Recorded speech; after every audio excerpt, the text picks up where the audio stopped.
Good morning, everybody. Good morning, and welcome to another edition of Hoop Spaces. It is Monday.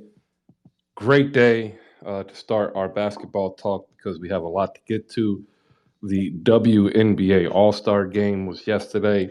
The weekend was not that great, but the game was completely entertainment.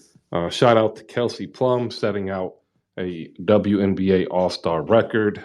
Ja Morant talks about Michael Jordan and that he would cook him too. Well, two means also. So we asked the question, who else is he meaning that he's going to cook? That's a good question right there. And we have a recap of Summer League, including the Rob Pelinka, LeBron James, Russell Westbrook, Los Angeles Lakers soap opera. Thanks for all those who are down below for making Hoop Spaces a part of your day. We're appreciative. You could be anywhere, but you are here giving us a valuable amount of your time. We ask that you like and retweet the show card so we can let the people know that we are up and running, and we'll get started in about 40 seconds. Thank you and good morning.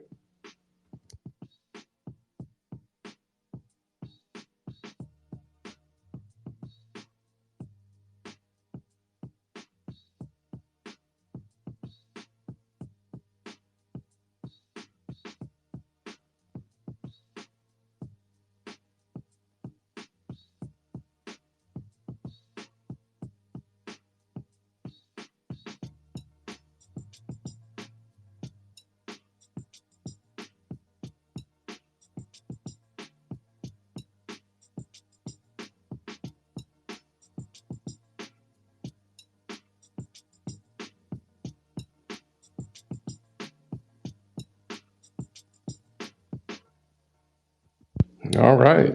Good morning, everybody. I hope you're enjoying your Monday morning. Thank you for spending any part of your day with us here on Hoop Spaces during the off season.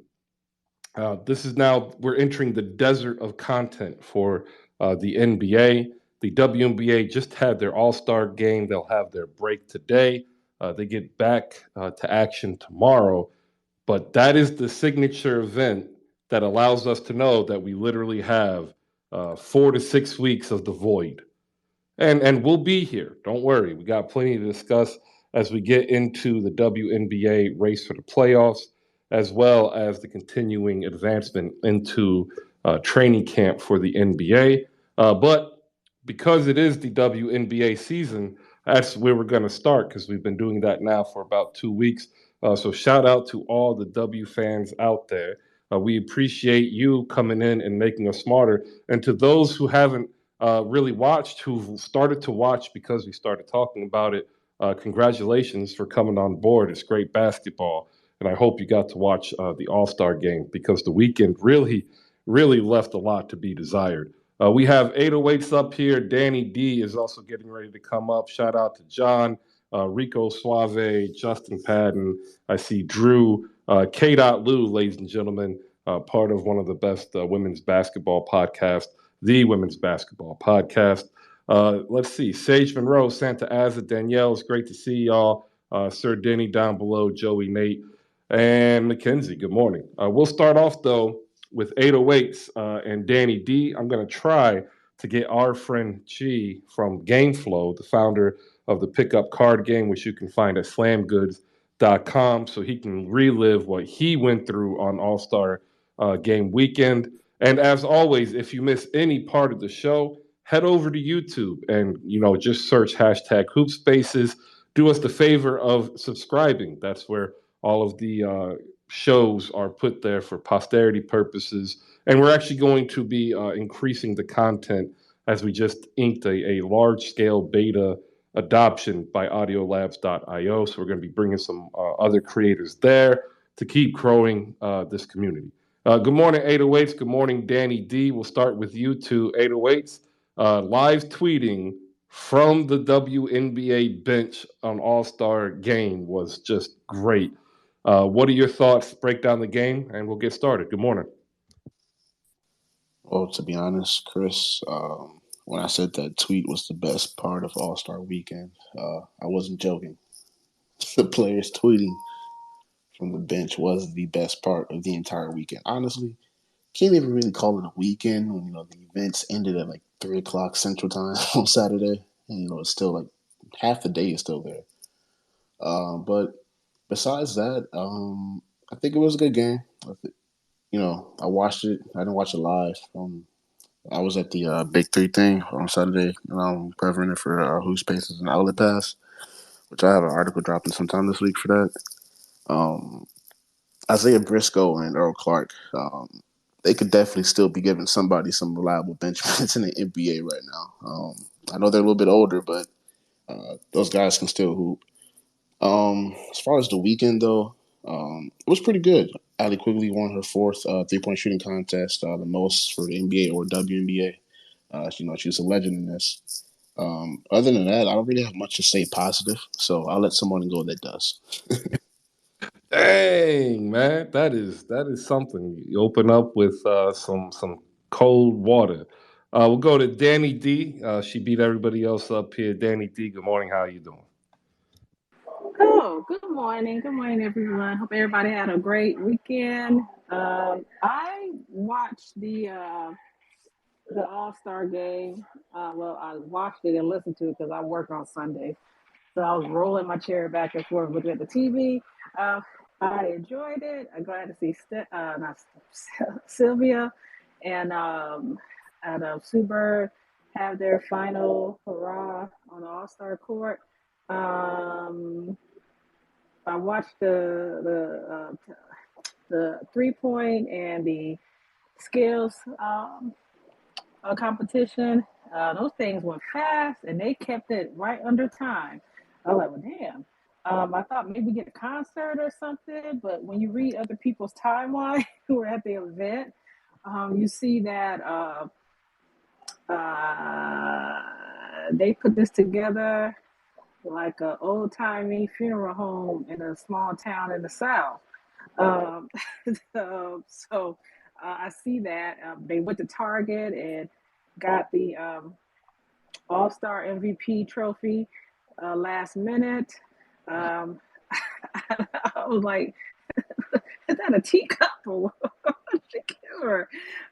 All in all, I don't think Kathy Engelberg should be the commissioner. Uh, Everything was running smooth when the systems were in charge. I don't know what happened, but that's just my take. Other than that, I hope it's better next year. It's like they didn't utilize Chicago properly. So many great things. I hear they had a concert. Nobody could get in. Telling they were scared of gun violence. I'm like, what? She could have did better saying COVID because COVID is still out there. People, my mama's friend got it, and thank God she hasn't gotten it. So that's all I got for you right now to get to somebody else say something that sparks something in my mind. Back to back negative takes, man. I'm hurt. I mean, Chris, what are you expecting? Like, Chicago is the third biggest city in the country, and they made it look like Charlotte, North Carolina. Look, I am just hurt because I'm here to try to spread the love of basketball, and it's hard when you realize you would spend $450 in gas and food had you gone, and you would have just watched it at a bar. So I'm hurt like multiple ways here. So I'm on your side. I'm just hoping somebody can talk about something positive, and maybe that's King Phoenix, aka King Julius. That's the handle. A member of the locker room that you can catch here on Twitter Spaces. King Phoenix, what are your thoughts on WNBA All Star Weekend? Hey man, yeah, it was pretty cool. I love how NBA players are out there actually supporting it. Shout out to Brittany Renner. I think that she needs to come home on a serious note. But hopefully that'll get handled. Overall, I think the summer league and the WNBA and everything is a great experience. Just for players to come together and not even just players, obviously GMs and other people who are around the game. It's kind of like Comic-Con, only it's NBA. We talk a lot about sports, but these are people too. These people have relationships, people have friends, these people have, guys that they've been working with for 10, 15, 20 years. And sometimes when you're in the business that long, you don't see your friends as much as you'd like to. So this isn't just they're trying to get Kyrie to come. Oh, they're doing the Patriot trade. Oh, those conversations do happen, but it's also about catching up with guys and beating guys on a different form of competitiveness. It's just something where guys can and girls can get together and have a good time. Also, watch the young bucks play, and it's kind of like when you guys played in high school. The varsity would come together and watch the JV team play, but you guys still had that camaraderie and friendship, you know what I'm saying? So on another positive note, we did drop some more music, you know what I'm saying? Get to the bag. Shout out, I put it in the Jumbotron. It's released on all platforms. That's definitely gonna get you, moving and grooving. Not super long song, simple song, quick, we just get into the money. That's all it is. So that's all I really got. All right. Appreciate it. Make sure you check it out, and that's what he's asking for when he puts it up there. Poll out, ladies and gentlemen. Poll out. Grade the WNBA All-Star Weekend. Simple, pass, fail, or incomplete. That is up there as well for you to take part in. Up next, we're going to go to Danielle. Good morning, Danielle. It's great to see you. Your thoughts on WNBA All-Star Weekend. Hey, Chris, how you doing? It was actually, I was talking to my brother, and it dawned on me that that was literally Sue Bird's last game. Like, she retired officially, and but of course, he's there, and he was like, it was lit. The 3-point shootout was lit. Like, I got to see it live because I couldn't go, but he literally engaged me, and I thought it was awesome. But I was emotional because it was Sue Bird's last game. It's not going to be the same no more without her. I gotta be careful with how I say what I say. Good. It's time. We got to move on. Thank you, Sue Bird. Here's your gold watch. We need to keep it moving. We got Thank you for what? Just participation, being there, being available. Well, no. We look. It's just like when Kobe made his last. I have no problem giving a spot to the forebearers or forewomen of this sport, as long as we do it in a way where all of them get the same type of respect, right? That's the problem that the WNBA is having right now, is the perceived lack of equity and respect, comparing fouls to the likes of Taurasi or Bird, right? So I've got no problem with it at all, as long as you're honest about it. And I just don't think they've been upfront and honest about it. Would you agree to that? I mean, they spend more time, dedicating commercial slides and in-game moments for Sue Bird, retiring more than even did the All-Star game itself for the league. I'll tell you what they did that was disrespectful. When they left the court, they kept the camera on Sue Bird. They didn't. By the time they put it on Sylvia Fowles, she was already about to sit down at the end of the game. So yeah, I'm gonna call BS on that. I know Danielle. I'm Danielle too. I just put Dany D. It's easy to do that. But it's at the end of the day, they do not. I'll say it. They don't treat their black athletes, a league that's basically 85, 90% black, the same way that they do their white ones. You have Cheryl Swoops and Don Staley and probably some other WNBA people there that played before. They don't even show the old games. Don't get me started on my pulpit right now, but I'm just letting you know that's what it is. I'm going to say it. I guess I woke it up. I wasn't sure. Girl, don't get me started. I got issues with them. Go ahead. I'm sorry, Chris. It's your show. Let me get YC in here. YC, your thoughts on WNBA All-Star Weekend in the game? First and foremost, shout out to the hosts, the speakers, and the listeners. This is a wonderful, wonderful, wonderful weekend that we had. I thoroughly enjoyed the WNBA All-Star Weekend. There's certain things, certain nuances that I'm really not here for. One, I kind of knew this was going to be the Sue Bird weekend. After we saw the Phoenix Suns for a hard 8 seconds, you cut out. Okay, can you hear me now? Yeah. Okay. Yeah, I'm in a warehouse trying to get some stuff situated for an esports program. So you might have to just come back to me because it's terrible reception in here, if that's all right with you. Yeah, I'll come back, YC. Don't worry about it. You got all show that you'll be able to pop in with some clear reception sooner or later. Anthony had some technical difficulties. He's rejoined the stage. What are your thoughts on WNBA All-Star Weekend and the game? Come on, Chris. I have never seen somebody so thirsty for the horns or somebody else than I've seen Ada. And I'm just saying, Anthony outside, man. We outside.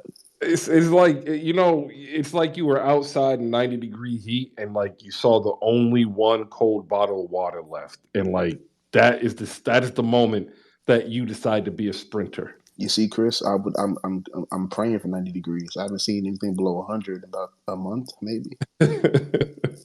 You know what? I don't miss that weather, man. I really don't. Yeah, I don't miss snow in February. Let me ask you a question as we wait for Anthony to come back up, and this is for anybody up on the stage, but we'll go to 808 first because this actually regards a member of the Skies. Allie Quigley, a Hall of Famer. I mean, at this point, she's one of the best shooters to ever play. I think so, yeah. All right, I'm just asking because I hear that in comparison, like maybe she would just be a very good player with individual accolades. I agree. I can see that. Yeah, I can see the usage being a little bit higher. She's been on loaded teams since she's been in Chicago. Sylvia Fowles, Cheyenne Parker, and now you got CP3, and Salute is playing at MVP level-ish. It's too many kitchens. Jesus Christ, there's too many chefs in the kitchen, but it's working for them. And she doesn't have the same role as last year, but when you got Dana Evans and Rebecca Gardner, and you got Azurá Stevens playing like an all-star, and Emma Meeson, and it's just it's a lot of hands to share. Well, because I'm asking because she's has 13 seasons. She's a career. I'm going to round to the nearest whole number, 11, 2, and 2. But she's now won the 3-point contest 4 years, and she's been on a championship team. And she's actually been on several good teams as well. Is this enough to put her in there? It's a hard question, I think. No, it's not. No. And I'm saying it out of respect. I don't think she's on the same level as Robert Horry. If we can equate it to something like that. Yeah, he might have all these chips, but he's not first round Hall of Famer. Or Hall of Fame, in my opinion. Somebody else may feel differently. I'm not being disrespectful. She is a great shooter. Being a 3-point champion more than once, that's great.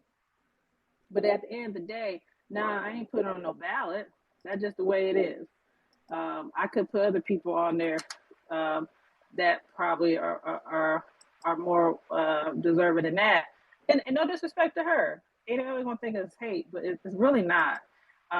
It's other people I would never put in there. So there you go. I don't think it's hate. The league only been around for 20 plus years. There's been so many players to play, and there's only so many spots. So, I don't think that's hate or anything. If anything would get her in the conversation, I think it would be the shooting. Honestly, before the ring.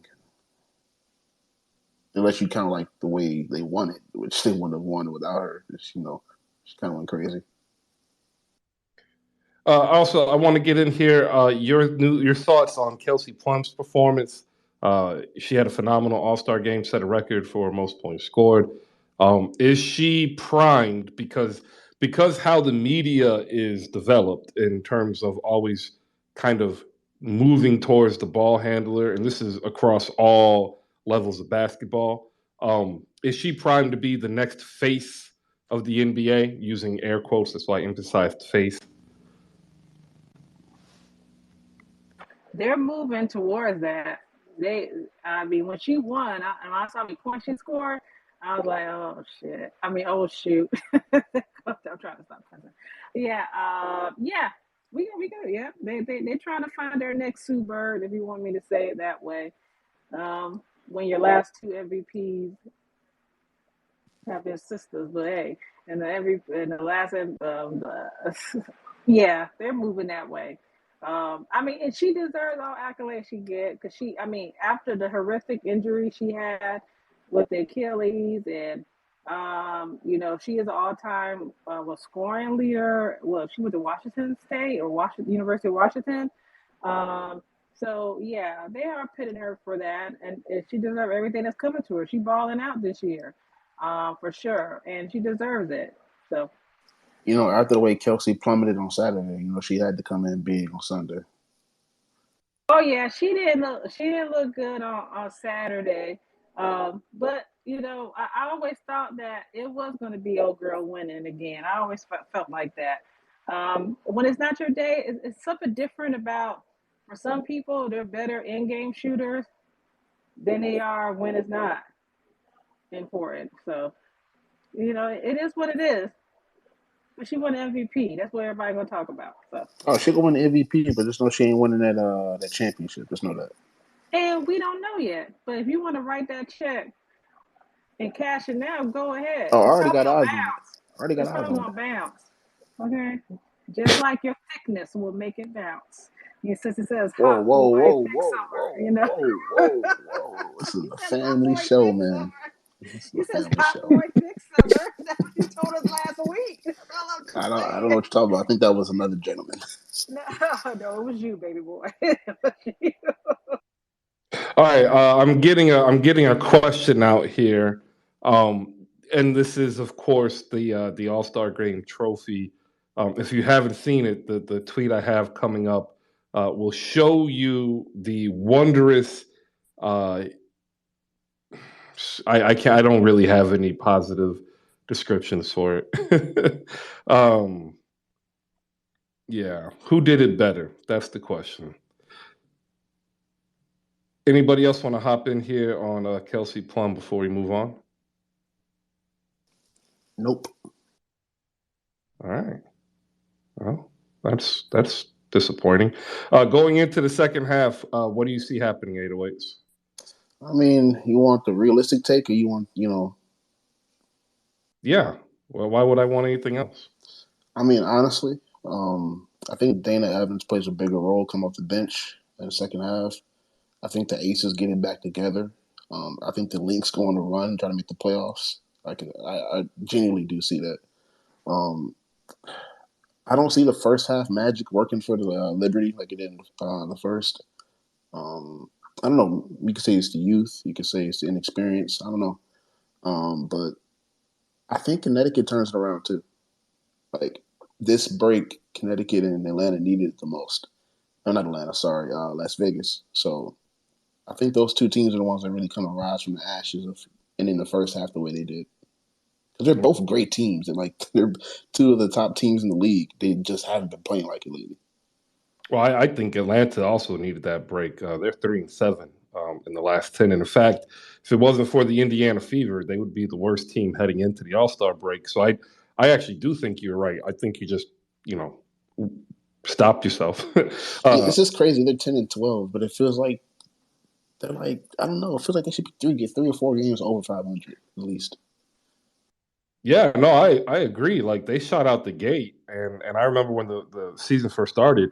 I questioned the trade Atlanta made to select Ryan Howard. Like I thought that was like a crazy overpay for somebody whom I thought was going to be good, but wasn't like franchise changing like Asia, right? But so when she blew up, I was like, wow, I was wrong. But now it seems as though the league's figured her out, and Atlanta is struggling. So my question is this a rookie wall, everybody? Do we see Ryan Howard hitting that rookie wall and going through it? Or do we see that the totality of Atlanta's talent has kind of plateaued minus Ryan Howard, and it's kind of an Indiana Fever situation where it's Ryan Howard versus everybody? It's Ryan Howard versus everybody.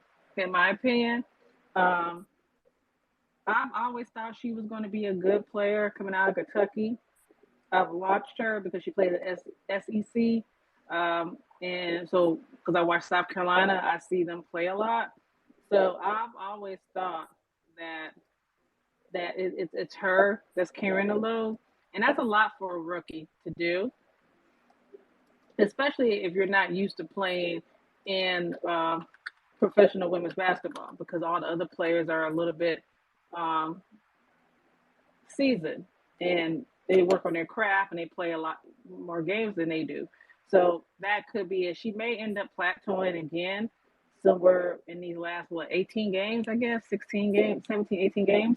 So she may hit another wall, but at the end of the day, it's not by any effort. And people may have figured her out. And this is where her maturity will come and time will come for her to mature her game and work on her craft. Now she's had her first run in a professional league. That's my opinion. So hopefully to answer your question. Yeah, no, it was great. 808, you want to hop in here before Maliika does? Yeah, at least to the Asia point, I still believe that at least in the W, um, it's easier to start winning basically when you're at zero with a post player um, rather than a guard. I still think that at least in the W, that impact is just greater because there aren't that many people with the size and the height that can really defend a 6'4", 6'5" forward or center. So that's why I kind of think that Las Vegas has kind of hit the stride they did as soon as they got her. And Ryan is great. Don't get me wrong. 15 points, like 4 rebounds, 3 assists, something like that. But that's a heavy load to consider. You only got one other player averaging double-double. Averaging double points. So that's a tall task to carry. Now, what I will say is this, just to piggyback off of this, and she probably don't get enough shine. I swear she plays on Indiana. What's her name? What, Kelsey? Alicia Smith. She played at Baylor or she played at Texas. Oh God, my memory's bad right now because I'm working and trying to do too many things at one time. Sorry, but Melissa Smith. thank you. Yeah, her. Um, you know, I I guess because the team she plays on, she don't get enough shine for it. But she's a real, yeah, she's a real good player. She's a rookie this year. And you were just talking about height. And she's 6'4", so she's like a forward slash center kind of, but she has Yeah. ball handle. She's cold So with it too. Like yeah, she's Her and cold. Emily Engster are really like Hmm. kind of taking that team Yeah. over. Like, if you look at the Hmm. stats, I think Emily is still like top 3 in offensive rebounds per game, like in the league, not rookies. So I think if she was no Indiana, I'm sorry, Chris. We probably be talking more about her than Ryan Smith. That's just my Like think about analysis it, there. Danny. Like Shakira Austin has been blossoming this entire season. Like why? She's a 6'3", 6'4" forward. Like I agree. I agree. Ooh, we agree today. That's scary. Anyway. Maliika, you want to hop in here? come on, I Chris. think Ryan Howard, yeah, she's hitting the rookie wall, but I think she'll get. I think she'll get through this. She'll learn from this, and like in Atlanta will rebound. Um, once we, once they're, they had some injuries too. It wasn't just Ryan Howard. So, you look at what Las Vegas is going through. I mean, you at that point in the season where you have like you have a few teams hitting some walls, and you got a lot going on. So, Ryan Howard will figure it out. I mean, I think she's going to be just fine this season. She'll get through this, and but Vegas, they got a lot to figure out. But yeah, that's my thoughts on it. Anything from the game you want to add in here? I mean, the game was my favorite part of the weekend. Like Saturday, I just did like how they did that. Even though I did like to see, um, Quigley winning the 3-point contest.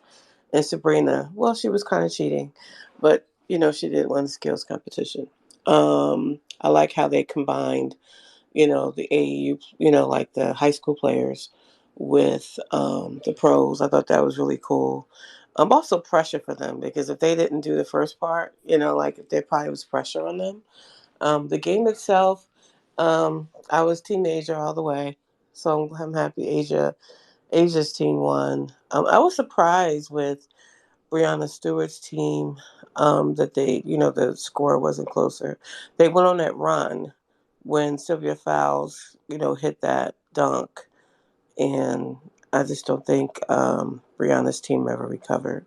So, yeah, that's it. I mean, I did enjoy the game.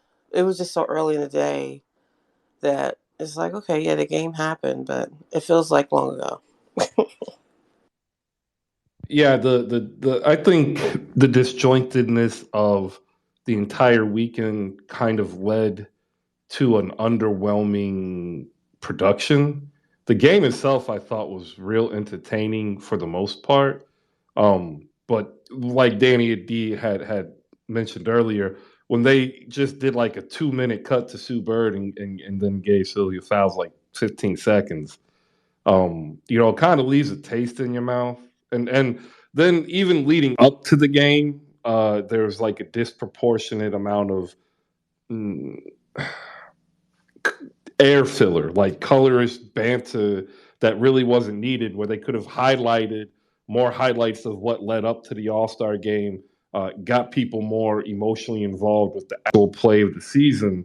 And like to me, like they really kind of did it like a high school, college award ceremony type thing. And I didn't really like that. What did you guys think about like the overall production from the WNBA? Um, I'm from Chicago, so y'all know this. McCormick Place is not a basketball venue. It is a business center. It is used for the occasional concert and the annual car show in February. The fact that they pieced together a basketball court in the middle of nowhere and said that it was close to Wintrust for walking distance, honestly, I think is just inexcusable. There's 10 to 15, 20 at least arenas within a 10-mile distance of downtown. This could have been figured out. This could have been planned a lot better. And, I'm not trying to be negative Nancy, but if you really want to quote unquote grow the game, then there's no excuse for this weekend's activities in the way that it panned out. To be honest, kind of glad I didn't go. Yeah, I mean, I had looked at going. I live south of Indianapolis, like right in Indianapolis, and it's like a 4 hour drive with traffic. And right now, to fill up my tank is like $73. Takes about 3 tanks to get there, and then have gas to drive around, and 2 tanks to get back. And I'm sitting here like, do I want to spend the $450 to drive out there and get a hotel room? And I was like, no. And then everything I heard made me feel as though I made the right decision. So if I'm voting, which I can't vote in my own poll, like I'm grading it as a fail, because the entire production effort to me seemed lackluster. The game just doesn't make up for it enough. Quickly winning just doesn't make up for it enough. That's just my view. What is your view, Maliika or Dany? And then we have Dip, Horace, and Akhil on stage. We'll get their thoughts on WNBA All-Star Weekend, Kelsey Plum, and then the future second half of the WNBA. And then we'll get ready to talk some Summer League action, some Ja versus Jordan, and LeBron and Westbrook in the Lakers saga. The weekend itself to me also was a fail. You're supposed to be trying to grow the game, so I'm thinking like fan engagement, like getting fans, not just the media, not just corporations, but getting fans excited for the league and and maximizing that opportunity. And they did not do that. Like from the chance the language they used with the Chance the Rapper concert that they were wanted to avoid, like basically that. I think it was the Highland Park that happened, and they were trying to keep everyone safe. It just didn't. It left a bad taste in a lot of people's mouth, including director Matthew Cherry, who was like they need a new commissioner.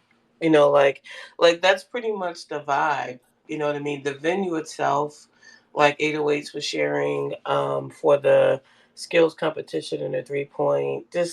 I just felt like they dropped the ball for the fan engagement side and for fan experience. And you had some media talking about how a great, the game was really good. I enjoyed the game, but it doesn't make up for the rest of the weekend.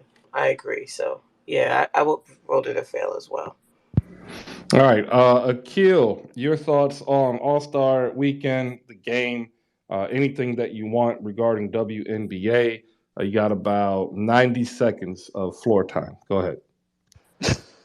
To back up kind of Malika can attest. Don't you get Chance the Rapper to perform? Probably because there will be like less ends of violence or whatever it is. It's not like you got like Chief Keef performing or like Lil Durk from O Block. Man, that was a bad quote. But Quigs is fire. Like she might be the best shooter I've seen in my life. Like I want to know who beats her. Like I think she just has to retire because nobody in the W can keep up with her. Like maybe give her like I want to see her versus Steph in a shootout very badly. I know that might be hard to set up, but I'm just sick of seeing her win the whole time. All right. Yeah. Grade the weekend. Pass, fail, or incomplete. I'd say fail. Big time fail. Man, this is hurting. Dip Horace, man, hop in here. Your thoughts on WNBA weekend? It's not going really good. That's why I'm chuckling. Like maybe you are the ray of sunshine and positivity the WA is going to want to hear about. I'm thinking not, though. Well, only from one perspective. I'm not going to blame them. I'm going to blame it on the NBA, the parent, supposed parent company or big time supporter. How do you grow a business if you don't invest? It's like if you don't, because I'm pretty sure all these issues could have been solved with money, and maybe the investments aren't the way it should be for the whole league. Like I remember when the league launched, everybody remember like the We Got Next campaign. It was everywhere. It was commercials. It was being promoted. The league simply just doesn't get promoted, and if you don't promote a business, how does it grow? So like this is a big example. Like you could have people at the 3-point contest, but due to probably financial concerns, so you don't have a venue where you can even have viewership of an event. That's I've never heard of that. And I'm sure these people all qualified who works at the WNBA to put this stuff together. And the issue, I'm assuming, is probably money. My question though, they just got the $75 million infusion of cash. They couldn't allocate some of those resources just to make sure that this event popped off the way it's supposed to. Like they just got some investment. Like what is the problem? Somebody theorized that maybe they reinvested that investment into crypto and lost it, lost some of it. I don't think that is a confirmable rumor, right? Like to say that they had invested in crypto doesn't really make financial sense. Like they wouldn't. A company or organization like that doesn't put all their eggs in one basket, especially if that basket is known for volatility. Is what I'm trying to say. There we go. Because maybe 75 million just doesn't take you very far. Maybe not, but they also might not want to have used the money that they have, right? Like if you get a one-time investment, so think of it as a grant, that doesn't expire, you only have one shot to use it correctly. Oftentimes, people who go through this, like if you take out a loan and you're going to fix the house yourself, you will blow through the loan money faster than if you hired a contractor, because the contractor understands the process and knows already what they need to get in order to get the job done. Whereas you might know how to do it because you read or watched and practiced or trained, still might not have the experience required. Now, that creates a mentality that is further amplified by society's, fix it now, we want it now kind of view on life. And so maybe could it just be that we are being impatient and that they are taking the 75 million and then they've only addressed small portions of what they know the problem is because they would rather hold on to the capital investment. So when they find out what the real solution is, they have weight behind it to fix it. I'm just playing devil's advocate here. I wish I could interview Kathy Engelbert. I don't know if she would ever grant that because I am a non-credentialed reporter. But that would be the question that I would ask. Because if you ask that question, it forces her to either say yes or no. Because any other answer is an obfuscation. And if you say yes, then you can ask, well, then what is this 5-year plan and 7-year plan, a la the way I want the Mystics and the Fever to respond to me, so I can say, hey, I can be invested in this because I can see, the vision. Or they say no, which then you can ask, well, what are you doing with the money, right? And then any answer out of that realm makes the entity less trustworthy. So, like, if she gives some type of placated answer to push you off, that would mean we can't trust you. Ergo, we as a fan might view this as a leadership problem within the WNBA. What are your thoughts when I say all that? It seems like I said a lot of words, and I want to make sure everybody understood it. Open mic to anybody. Okay. I just want to, well, the only one of the few things that Kathy did say during her media availability was that they're gonna get charter flights for the finalists of for the WNBA finalists. So no commercial flights for them. So that means they're investing a little bit of money there. But otherwise, given all the reports that have sprouted out, and especially that recent comment that from Kathy that said that that somehow connected the escalation situation that happened in Highland Park. It's definitely not ideal that whatever happened during the weekend happened the way it happened. Other for the non-game related matters.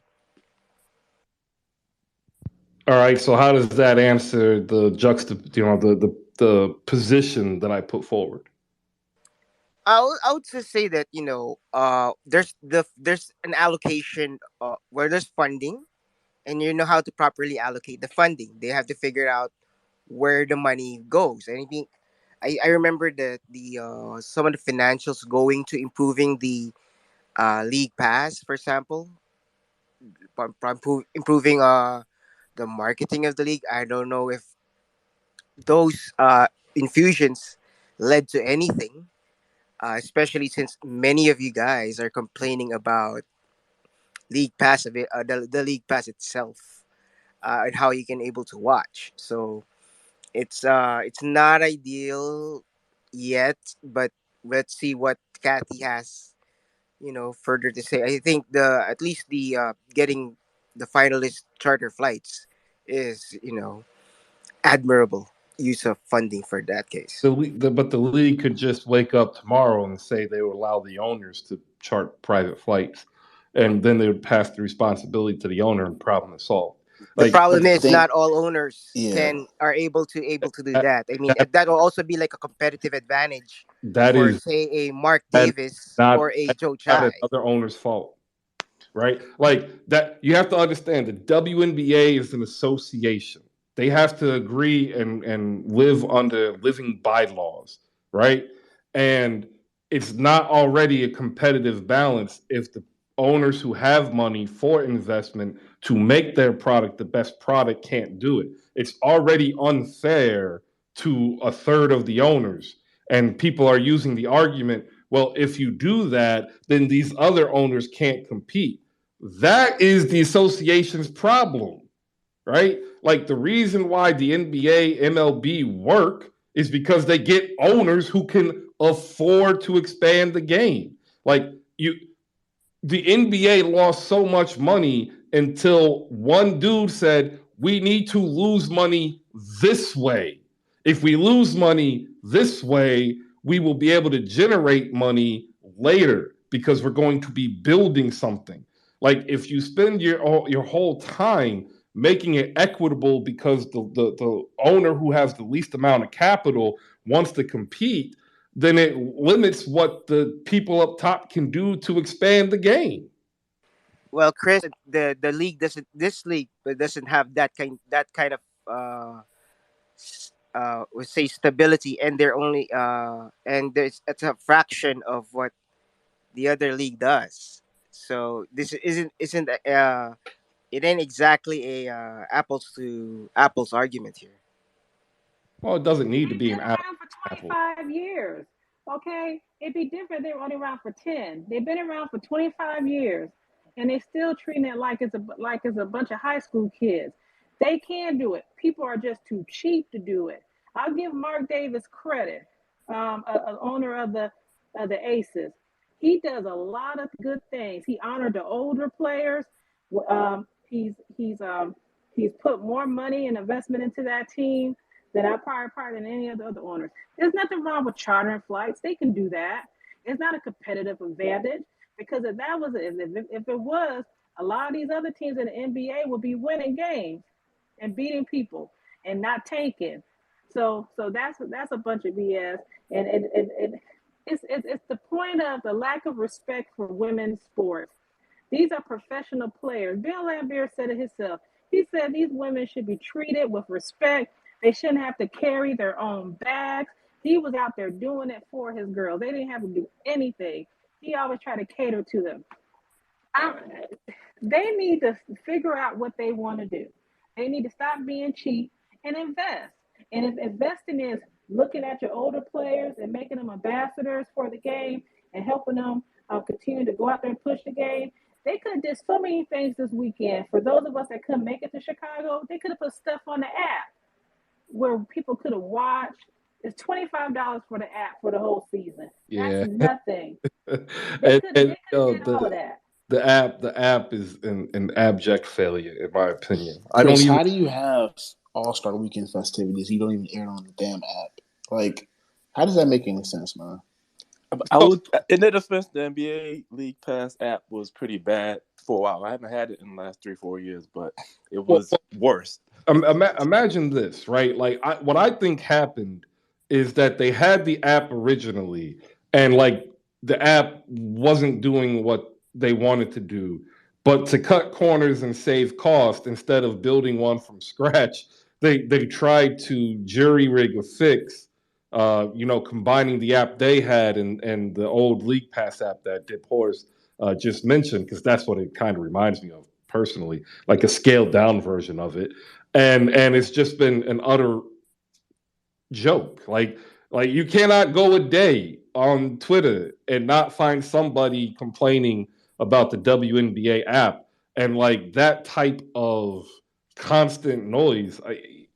Again, the simple question is there a long-term plan with the $75 million capital investment? If so, what is this plan? And if not, what is the money being spent on?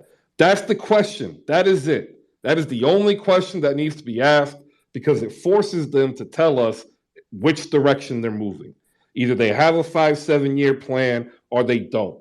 Any other answer, every journalist should be able to say, why are you lying to us? Because it's an obfuscation. And they should just hammer it on the facts. This team operates at this cost. This team operates at this cost. Why is there a disparity? Is it an ownership issue? Is it a capital investment issue? Is it something where we need to figure out how to actually generate independent income? And to the point about the players, yeah, they should be treated as professionals, because for the most times they're not. And I keep using the Indiana Fever as an example because they have to play in multiple venues in their home city. It's a joke. It's a joke. Like, even Fever fans here in Indianapolis laugh. It's sad. Anyway, back to the WNBA All-Star Game. There are people down below. You're not coming up because you can't. You're at work. Thank you for coming in and making any part of your day here on Hoop Spaces. It's valuable to us, and hopefully we're entertaining to you. If you haven't yet, please, shoot us a follow to anybody who provides you value. If you can, send a tweet or type, there is a chat box in the bottom right. Please, if you have questions, ask them there. We'll bring them up here to the forum. I want to give some shout outs down below. Shout out to 30 and Dubs. You can catch him supporting the W and his favorite teams literally every day on this app. Justin Patton is a YouTube content creator. We have some members from 77 Spaces. That's Rico Suave and Rolo. Up on stage with us, we have John. We have 808s and Snack Breaks, who's covering the Sky and the Big Three. Maliika Walker, who covers the WNBA for Hoopstresses, host of The Rewind here on Hoop Spaces. Anthony has joined the stage. We're going to get to him next. Dip Horace is here, and Dany D is in the building. Shout outs to everybody down below to K.Lou. Check him out in the Women's Basketball Pod. Saint from Nets Kingdom is in the building, and also Jasmine Baker, one of the best female content generators, like not a creator, a generator, pumping it out day in, day out. Big ups to you, Jasmine. It's good to see you. All right, 808s, come in here, your hands up, then we'll go to Anthony. Yeah, man, as a native Chicagoan, to hear Kathy Engelbert blame gun violence as the reasons why the WNBA chose not to have interactive events with the fans during All-Star Weekend, which is meant for the fans, is asinine. The fact that no PR person thought, hey, maybe we shouldn't say this, is tone deaf. I understand Highland Park, what happened up there, terrible. I understand it. But this is Chicago, and you hear about Chicago type of gun violence every single day on this app and the news. And to just blatantly blame, that kind of action, I think it's pretty bad, and it speaks not well on the league either. And Kathy, I understand, everybody's talking about the NBA League Pass app. It was bad for a while, and now it's better. It's good now. I get that. The NBA had leverage to lose with the fans. The WNBA doesn't. It's I just remember a ravenous excitement. Cynthia Cooper, Cheryl Swoops, building around a dominant Olympic team, and all the work and energy that everybody who has been committed to the league have put in to bring it back to where it is currently.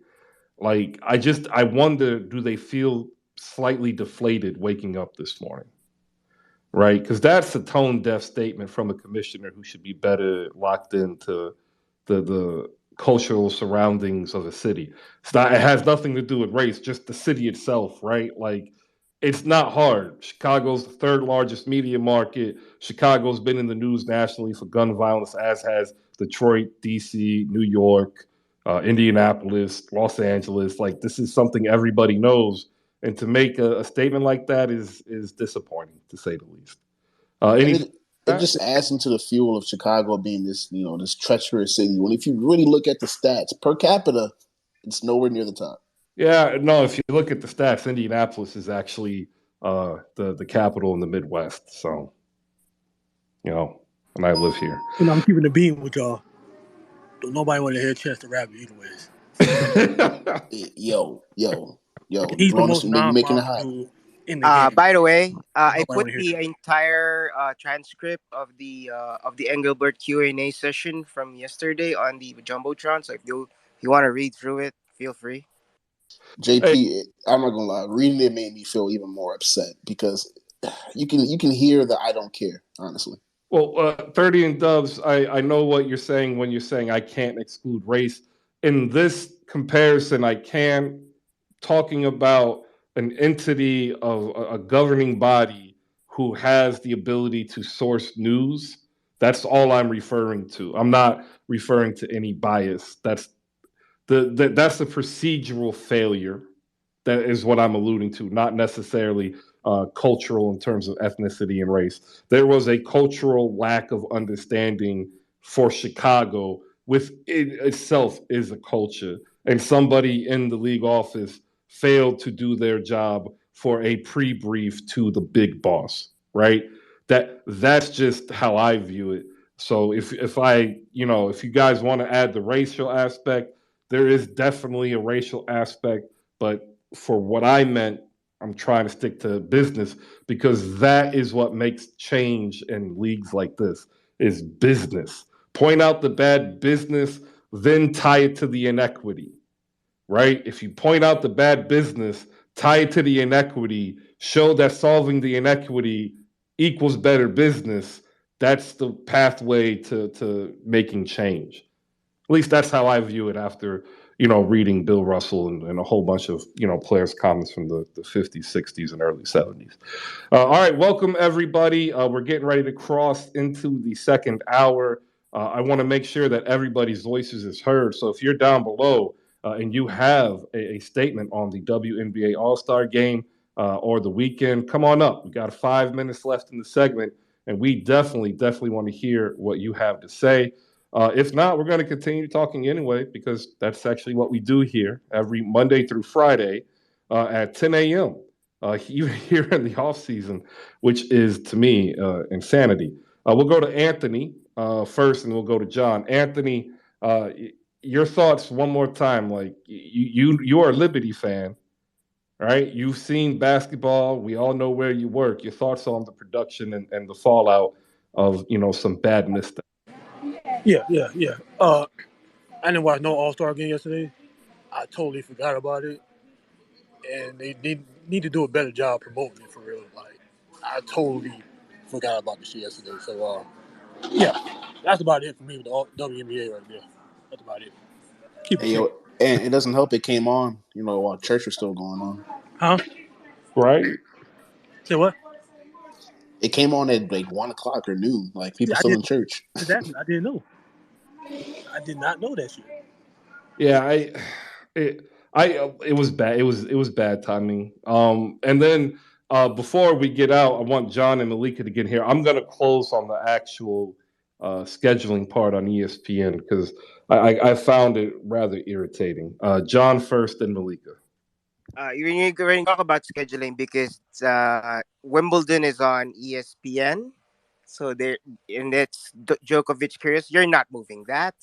The NBA Summer League, of course, is coming in, and that's like a bigger equity investment for the NBA. So there, you can't move that either. So that's because I was commenting on the potential suggestion of doing an alternative broadcast, like the way that they do the Manning cast there.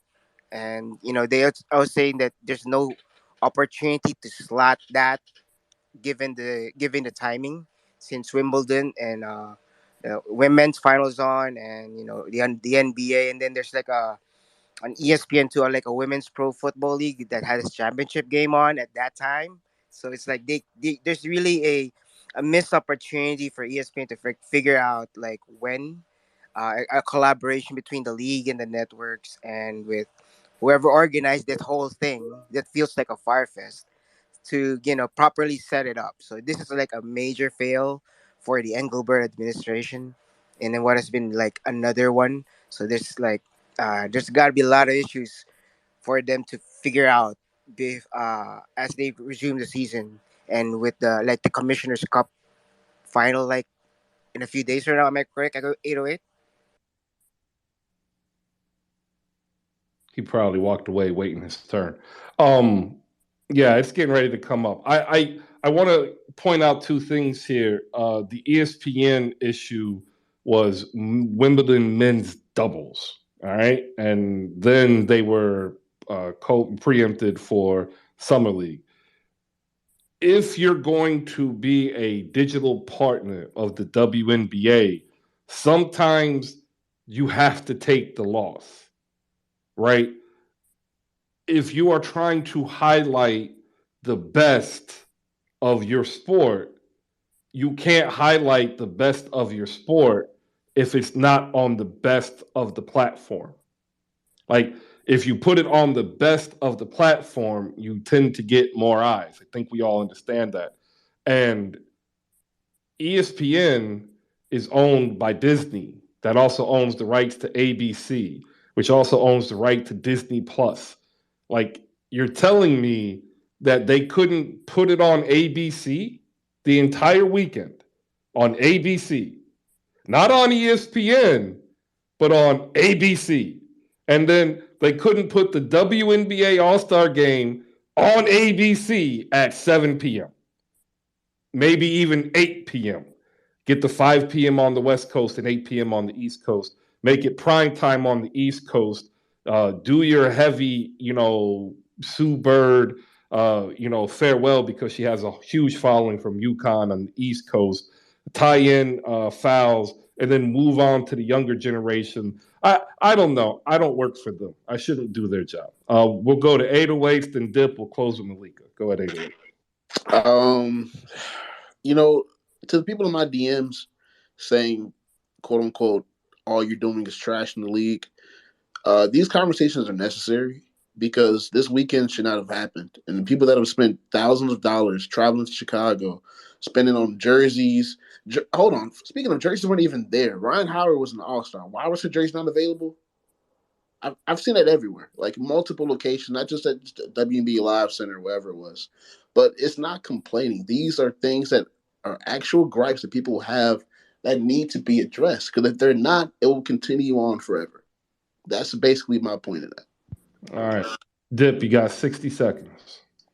Yeah, I just wanted the point you were making. I mean, the game has been on ABC in the past, so I don't understand how it could get bumped from NBA Summer League. No matter what player in Summer League, none of them have the name recognition to Sue Bird. There isn't a Summer League player that's more popular in the United States as Sue Bird. So it could easily make the case to bump Summer League and definitely Wimbledon doubles, because there's no one is going to ever talk about Wimbledon doubles at the water cooler. I'm sure someone somewhere in some water cooler in the United States has talked about the WNBA All-Star games. Maybe not recently, but at least in the past. And I think recently, I really believe it was on ABC like 3 years ago. I could be mistaken with that, but I felt like not so long ago it was on ABC. So it is shocking just to hear that Summer League can somehow bump the WNBA All-Star game. That's whoa. Maliika, go ahead. I just wanted to say one of the reasons I love the WNBA and I love supporting the WNBA because I love supporting the players, and I love the league because of the players that play in it, and I think they deserve better. Think about the players that traveled down here and gave their time. This is supposed to be their time to celebrate, in front of the fans. Really enjoy this time and this accolade. And I feel like they were shortchanged, and I feel like the players deserve better. They deserve to be showcased better than they are. They deserve better support. And this is beyond the WNBA All-Star game. I just think in general, like, I would love to see the league, do better by its players. And this weekend was not it. Like, I did enjoy the game, but the weekend itself, for people that travel down there, I wouldn't be happy for them either. I wouldn't be happy if I traveled down there for the weekend and I basically got one day. So that's all I wanted to say, and I'll be back, Chris. I gotta run. All right. TJ Keasal's joining us, everybody. If you love having the inside on shoes, you need to follow her. And if you also need some help being an adult, because we all do from time to time, check her out when she holds her threads or her spaces talking about budgeting, because let's be honest, that's something that we as a community could do better at for the majority of us. TJ, good morning. Your thoughts on WNBA All-Star Weekend? Good morning, Chris. You already know, longtime listener and fan, and it's crazy that even through all of the Warriors celebration, it took the abysmal All-Star Weekend for the WNBA to finally get me on stage. This should just let you know how frustrated I was, because even prior to this, I had a conversation with a really good friend, because we originally planned to try and attend All-Star Weekend. It's in Chicago. That's still relatively close for me. But as I started to look at it, the ROI didn't make sense for myself as a fan, even living in close proximity to Chicago. And I think that's what a lot of us are probably looking at. What was the ROI of me attending All-Star Weekend versus an individual game as a fan? So I'm going to have to fly in, pay for, hotel accommodations, food, everything that goes into travel. And like Maliika said, you're really only giving me a day, but you're splitting it up between 2 days. Like, I watched the events for the competition on my TV. It was a flat hour, like literally from 3 until 4, it was done. And I was able to go out into the city and run errands. So I would have gone there for the events on Saturday, but oh wait, I wouldn't have actually been able to see the events because they were closed off to the public. I would have to stand in a parking lot to be able to enjoy it in the hot heat of the summer versus in the comfortable setting of my home. Like, that made 0 sense whatsoever. So you would drive down, find somewhere to park, and stand in a parking lot with other people to be able to view everything going on. I just think that was piss poor planning on their part. And now I'm thinking, okay, well, why attend All-Star Weekend? Like, I even looked at the tickets, and I like to sit relatively close because the reality is you're not going to have to pay as much to sit, let's say, courtside or first few rows for a WNBA game versus a NBA game. So for the tickets, I think for me to sit really close, it would have been like 800 to 1,000. A decent seat moved back, it might have been like 300. I can literally pay to fly to Chicago, food, drinks, everything, buy some merch for myself, and sit like courtside at the upcoming Chicago and Dallas Wings game and probably have a far better experience than just trying to go to All-Star Weekend and trying to make the most of a haphazard event that was thrown together, it seemed, last minute. So for me, just the ROI right now isn't making sense. Like, Darling Nikki and I were like, okay, we got to plan an All-Star game. And then I thought about it. I need full access before I'm going to attend All-Star Weekend, just because like for the NBA, there are tons of activations that go on, whether it's sneaker related for Wilson basketball. Like, there's so much that happens and you want to be a part of that as a fan. So I want a full experience. I don't want to be shortchanged if I'm going to spend my money. Like you said, listen, we're about to enter a recession. I need my dollar to stretch as far as it possibly can. And they're not giving me enough of what I deserve. I can sit at home if the weekend is all they were going to offer me. And I think that was the other thing. The most coveted game slots for the NFL, it's Monday Night Football and Sunday Night Football. Why didn't you make this an evening game? People could have made an event out of it with their friends and family. You could have had food brought over, drinks, like 7 p.m. Everybody knows where to be. No, you have a 1 o'clock game. Do you know how frustrated I was all those years growing up as a fan of the NFL because games kicked off at 1 p.m. and I'm looking at my watch like, okay, are we done? Like, when is benediction going to happen? I have football to watch. You couldn't even watch this game. I had people that didn't even know it got bumped from ESPN to ESPNU. Well, if you don't pay for that package, you probably didn't get a chance to even see that. And then people just totally forgot. Like, it wasn't marketed well of what time the game was going to be on. So again, I just think they have to do better before others are willing to do better. Like, they have to show they're putting in the highest amount of effort to deliver on value and what their fans deserve, what their players deserve, before anybody else is going to step in and do that for them. And the Aces even highlighted that there's jersey scarcity. There's just scarcity in terms of what's available for us to support. Everybody can't attend games, right? Like, finances are strapped for a lot of people. Everybody can't attend a game. They're not even close to a market to attend a game because there are so many limited teams. Okay, make the merch though available for people. Like, when I fly in to Milwaukee to go see friends all the time, listen, I can promise you Packers and Wisconsin, like there's items there. There's Bucks items up and down the line. There's not necessarily anything if you're flying into these other cities to be able to pick up, like you said, a Ryan Howard jersey. For me to get a Ryan jersey, I have to go to the WNBA store and get the specialty jersey, which is going to cost me more, which is crazy because she's like easily one of the most marketable stars that you have right now. And she just entered the league. Like, they seem to drop the ball on the people they could really capitalize on to make the most impact. I think with fans and then just getting eyes on them. So, I mean, Asia and Plum and Dearica, they all spoke on that. In terms of jerseys not being there, the merch is always a disappointment. Like, you're better off going to other brands outside of the WNBA, like Playa Society or Break the Curse, to get really great WNBA merch. So I just want better for them because I've grown up being a fan of the league and you want to see it progress, but it's like you have to do better before others will help you. Absolutely. And that Amen, sister. Amen. Preach. I mean, I give people shout outs and There you like go. somebody DM me like, hey, you never shout me out. And it's like, well, you kind of have to do something worth being shouted out for. And this is why I tell y'all to follow her. She is dope. Um, and the return on investment is a way that we need to speak about it because it's not sexy, but it's what they understand. And by they, I mean the corporate structure that they want to be. I too, like I live in a drivable distance. I just could not, in my right mind, spend the $400 to $500 to go sit at a bar and watch nothing. And like they didn't even take into account the West Coast audience either, right? Like they said, hey, there's going to be a replay. That was them taking care of the West Coast audience. I don't know about you, but when I lived in Sacramento, I found it very hard to watch football at 10 o'clock in the morning because I kind of had other things I needed to do at 10 o'clock in the morning. Just throwing that out there.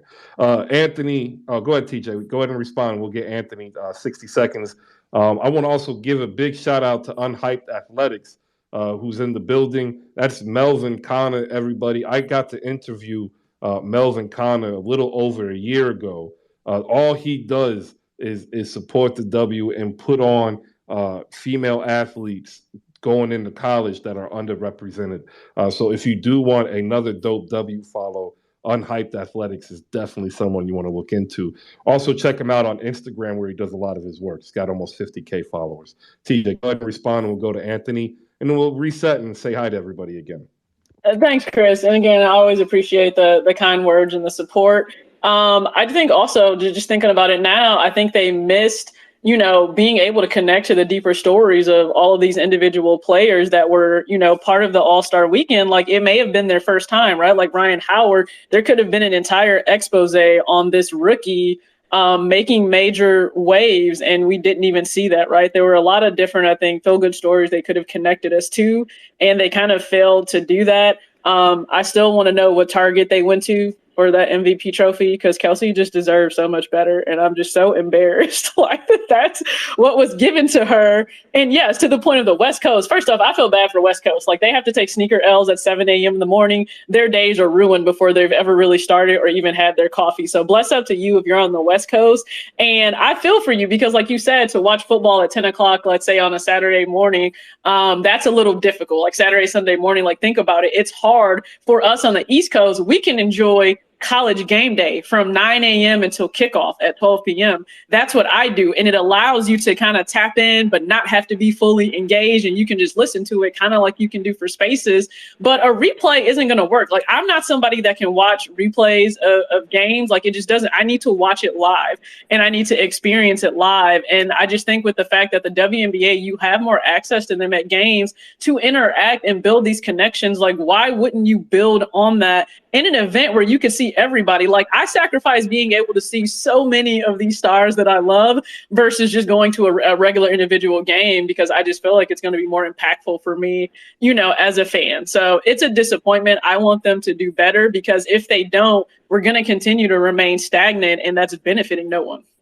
Absolutely. Another person in the building that you might want to follow, Jasmine Crenshaw. You also got to follow the Women's Sports Foundation.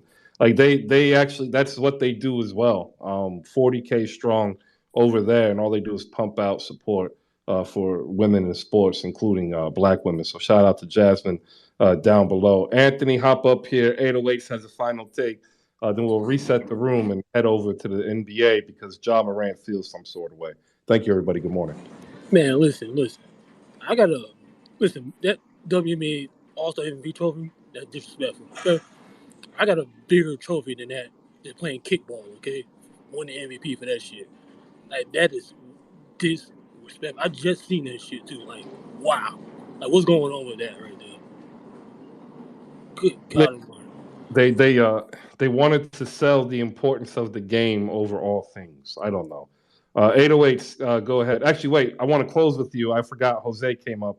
Jose, your thoughts on WNBA? So unfortunately, I didn't get to see the game. I was out in the streets like Anthony, but I will say, like, I see that trophy, and that was just fucking disgusting. Like, bro, pay more respect to these women who put their bodies on the line, day in day out for these games. Like they love basketball just as much as we do, and they should be supported in that type of way, that type of venue.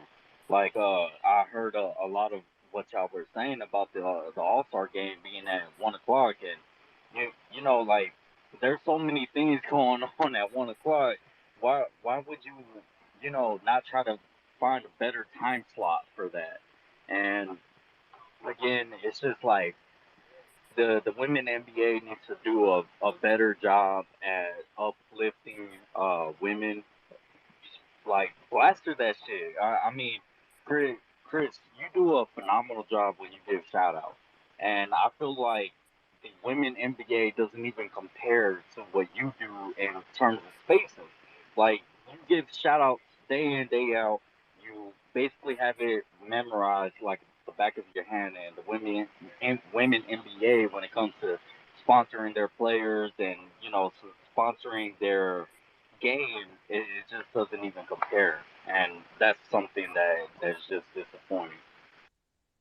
Yeah, I would have so many different ideas for the WNBA, but there's a structure that's in place that is against innovation. And this is a conversation for another space. Corporate structures are repressive in terms of innovation. That's why they oftentimes require outside breaths of fresh air or acquisitions to further them, or they require direct competition from the outside to make everybody perform functions to make their product and corporation better than the other product creating corporation. And one of those things is recalcitrance and over reliance on outdated models and methodologies. And to be honest, media companies are just as much as fault as the WNBA, right? So we haven't even said anything really about how the media companies haven't really put maybe forth their best effort because they are simply saying it is what it is. Oh, look at that. That was a great segue to 808s because he is what it is. And what is that? That is the building of a community of people who want to get together and talk hoops here every day, Monday through Friday. And from when he started here to what he's doing now, I just want to say congratulations to you. We're happy for your success, my man.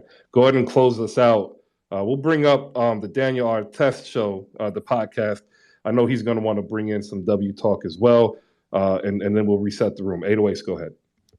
I appreciate it, Chris. I say it all the time. The whole 808s name on this application, it wouldn't really be known without Who Spaces. So, shout out to you and everybody else in this community that just loves basketball, man. As far as WNBA All Star Weekend, we talked about the fan experience, but if I could add a little bit of nugget as far as the media side. I've got some friends that literally were flying into Chicago on Thursday or Friday because they didn't get their credentials until Tuesday or Wednesday. The same week of the All Star Weekend. That's a whole nother conversation that has to be had. You want to grow the game, but the people that went to school to do this aren't able to. I think that's the issue as well. And as far as the rest of the season, honestly, I can't wait. I know you were talking about the scheduling for tomorrow. That's something else I feel like that's really pissing me off. Why is there a game at 2:00 and then the next one is at 7:00? 6:00. There's 2 games starting at 7, then another one at 9:30. There's 5 games starting for the second half of the WNBA season. Do you know how many games are on Wednesday, Chris? 0. 1. 1. And it comes on at 11 a.m. What are we doing as a society? That's crazy. You know what? It gives maybe they think it gives people something to watch while they're at work. Like I said, like there's a corporate structure. They're relying on outdated, modalities. It's sad.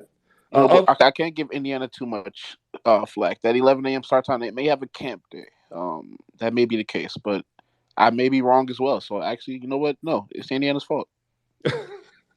Up next, the Danielle Artest podcast, one half of the women's basketball podcast, a great podcast held by Danielle Artest and K.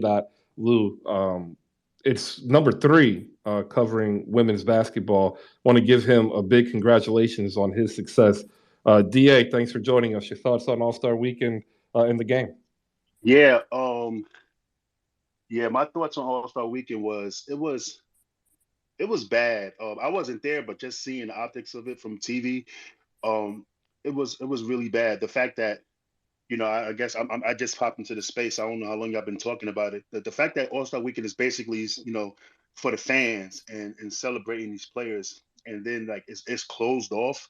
You know what I mean? Because of whatever reasoning Commissioner Engelbert said about gun concerns or whatever. Then why just have the All-Star Weekend period, right? Why have the All-Star game if you're concerned about certain things, but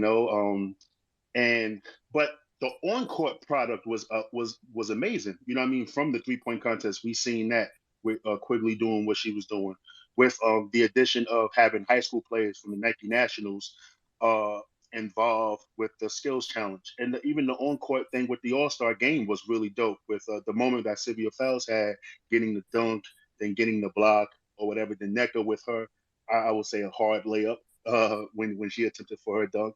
You know what I mean? The on-court stuff was really dope, but I was really disappointed with everything else surrounding it. I kind of felt like the Saturday stuff was rushed. They put all that stuff into an hour, and then even the presentation of the MVP, you see the trophy was just horrible. And the W, they just got to get better, because they talk about all this stuff every time, like how they want to be more inclusion, more of this, more of that, more support, but they're not doing it. You know what I'm saying? And also, it just seems like to me that the independent media, such as myself, is doing more work than the actual media that did go to school for this. You know what I'm saying? Everything is so lazy. I go on ESPN. They're not even really talking about the All-Star game like that. You see CBS, a lot of stories. The Athletic, which I actually pay a subscription for, they're always just late on reporting a bunch of stuff. They gotta really, really do better. So that's why, with me, I actually just turned my podcast into a podcast network to actually fill in the gap of what we feel like that's missing, and just being more open and having more open conversation and with about the WNBA. And I also feel like from a media standpoint, a lot of people in the media spaces in women's basketball, they tiptoe around the issues. You go in those press conferences, nobody says nothing. I'm talking about even from the All-Star game stuff, even to the stuff that was going on with Liz Cambage, right? With whatever happened with the Australian Talk and about it. Nigerian stuff, and when that situation came out, nobody's saying nothing like that. And I think that somebody should have went at Liz about it, because of how she said she hid behind the whole mental health aspect part of it, on why she didn't want to talk about it. But yet you was telling people to go back to their country. You know what I'm saying? So nobody really talked about that. I tried to talk about it. I never got called up. You know what I'm saying? I still got questions. I got about 17 questions about this thing. You know what I mean? Because it's kind of personal to me with what Liz did, because I actually know the person personally that she hit. If y'all seen the video of the female that she hit, I actually know her personally. She's from New York City. You know what I'm saying? And so I was just like, what's going on? And then I wanted to talk to Nectar about it. Like, hey, you play with a player that disrespected your country, and then y'all just all going about it like it's nothing, being professional. So y'all trying to say y'all didn't have a conversation about it? It's all good. Like that's what I'm talking about. You know what I'm saying? Everything is just everybody's walking on eggshells. So that's why I created my platform, the 9450 Women's Basketball Network. So I'm gonna be able to talk my stuff or whatever, and if nobody like it, it's I can't be banned or anything like that. And then now that my show is growing, we recently just passed 10,000 downloads on May 4th, but as of today, we had almost 18,000 downloads total. You know what I'm saying? So my show is growing, and I feel like I have a voice in this, in talking, how I want to talk now or whatever. And we just been letting it loose, Chris, on our podcast about our disappointment with what's going on in the WNBA. Ever since, I'm sorry if I'm talking, so I'm about to land right now. Ever since Athletes Unlimited came out, like they did it right from the merch being able to buy merch literally right then and there.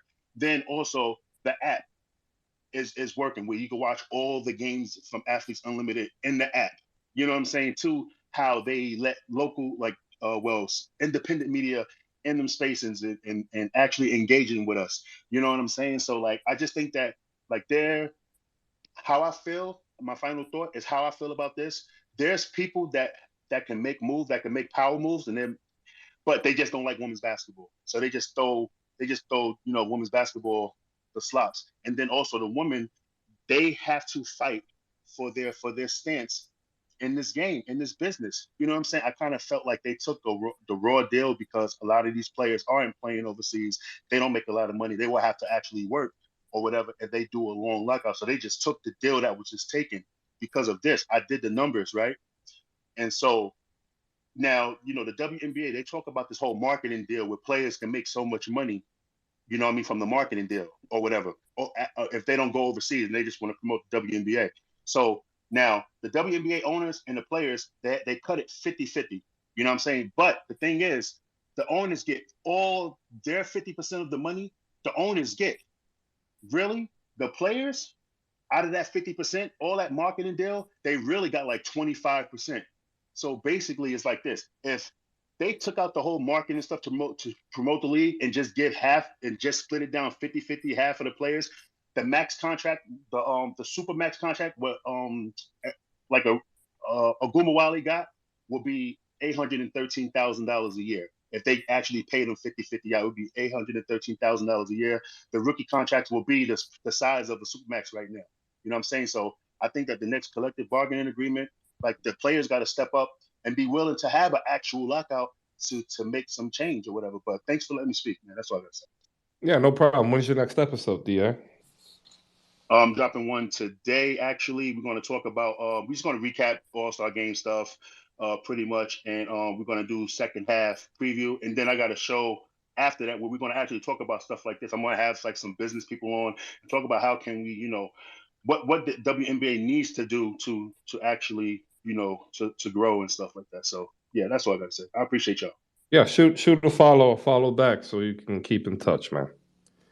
Yes, sir. If you guys want to keep talking we can. I've got no problem with that. I do want to let people know that there's probably going to be news today on the NBA front. DeAndre Ayton could be expected to sign a sheet with the Pacers.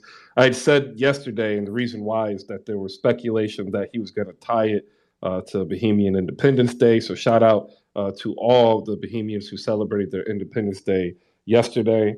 We definitely appreciate those who pop in here and listen from time to time. We do have 3 hands up still for some W talk. I want to make sure that everybody's voice is heard. We'll go to Rico Suave first and dip Horace. And then I'm going to ask a question about the WNBA that brings in the Big 3 with 808s, as 808s is covering the Big 3 championship for us here at Hoop Spaces. Rico Suave, final thoughts on the W. Well, I was about to transition, Chris, because I thought we were going into the NBA talk. But I'll just say, reiterate some of my thoughts. Women need to be more appreciated, more highlighted, and I've seen 30 Dubs in the comment section said that we got to stop treating women athletes like second class citizens, and that's definitely true. I agree with that sentiment. And the next 77 spaces, before I leave, because I got to get back on the clock, is going to be special. The reason why I say this is because I'm going to be announcing a giveaway. Uh, I'm not going to give the entire details here because I want the Mavs fans to have the opportunity to enter this giveaway that I'll be contributing myself. Uh, Definitely, it's going to be something that you got to get in when we host our space, and then all the way up until September the 8th. So if you could put those dates together, you probably know what I'm talking about. You know what I'm trying to get at. If not, then you'll just have to wait and see. I appreciate you, Chris. I'll drop down to listener, and y'all have a good one. DeAndre Ayton to Pacers. Who cares? Hey, I hope your Mavs sign Dennis Smith Jr. again. It would be Man, Chris, don't do that. Like Dennis Smith, like love his athleticism, love what he brought here to Dallas. But I mean, at this point, his career is kind of done in the NBA. I still want to see him grow and prosper, but man, that ship has sailed for the Mavericks. all right. I will say, Keep Anthony. telling yourself that. I will say, Anthony, I really like Quran Hunt. We had him on our G League last year and our summer team last year, and I just really love how he was playing the other day. All right. Dipor, 60 seconds, final W take. Nah, good. We could just move on. I was just gonna bring up the ownership. Like that's piggybacking that. It seems like the biggest problem there is like ownership being greedy and cheap. All right. Appreciate it. 808s, my question to you, my last question regarding the WNBA this weekend. Did the Big Three have a better weekend than the WNBA?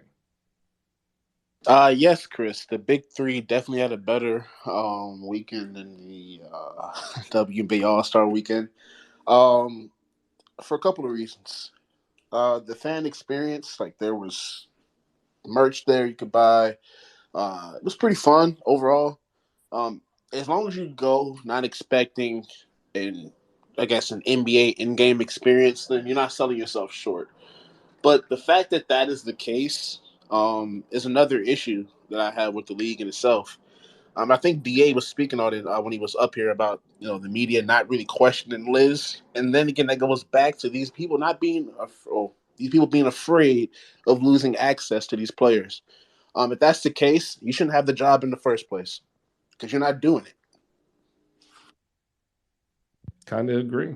Like the issue is a lot of people don't like doing necessarily what's in the best interest of the league if it's not necessarily in the best interest in keeping their job. And like I say that, and it's a harsh reality because nowhere in the history of any enterprise has there been no sacrifice. Like, just imagine the amount of work that was put in to bringing the NBA from tape delay with the phenomenal stories and presences of those past to everyday sport, right? Like, it takes a lot of effort, energy, and resources to build something like that. And I think the W doesn't really do the honor aspect of building. I think they do it as a shell, as a philosophy that they can copy and imitate a successful entity. And I just think we haven't seen it scale.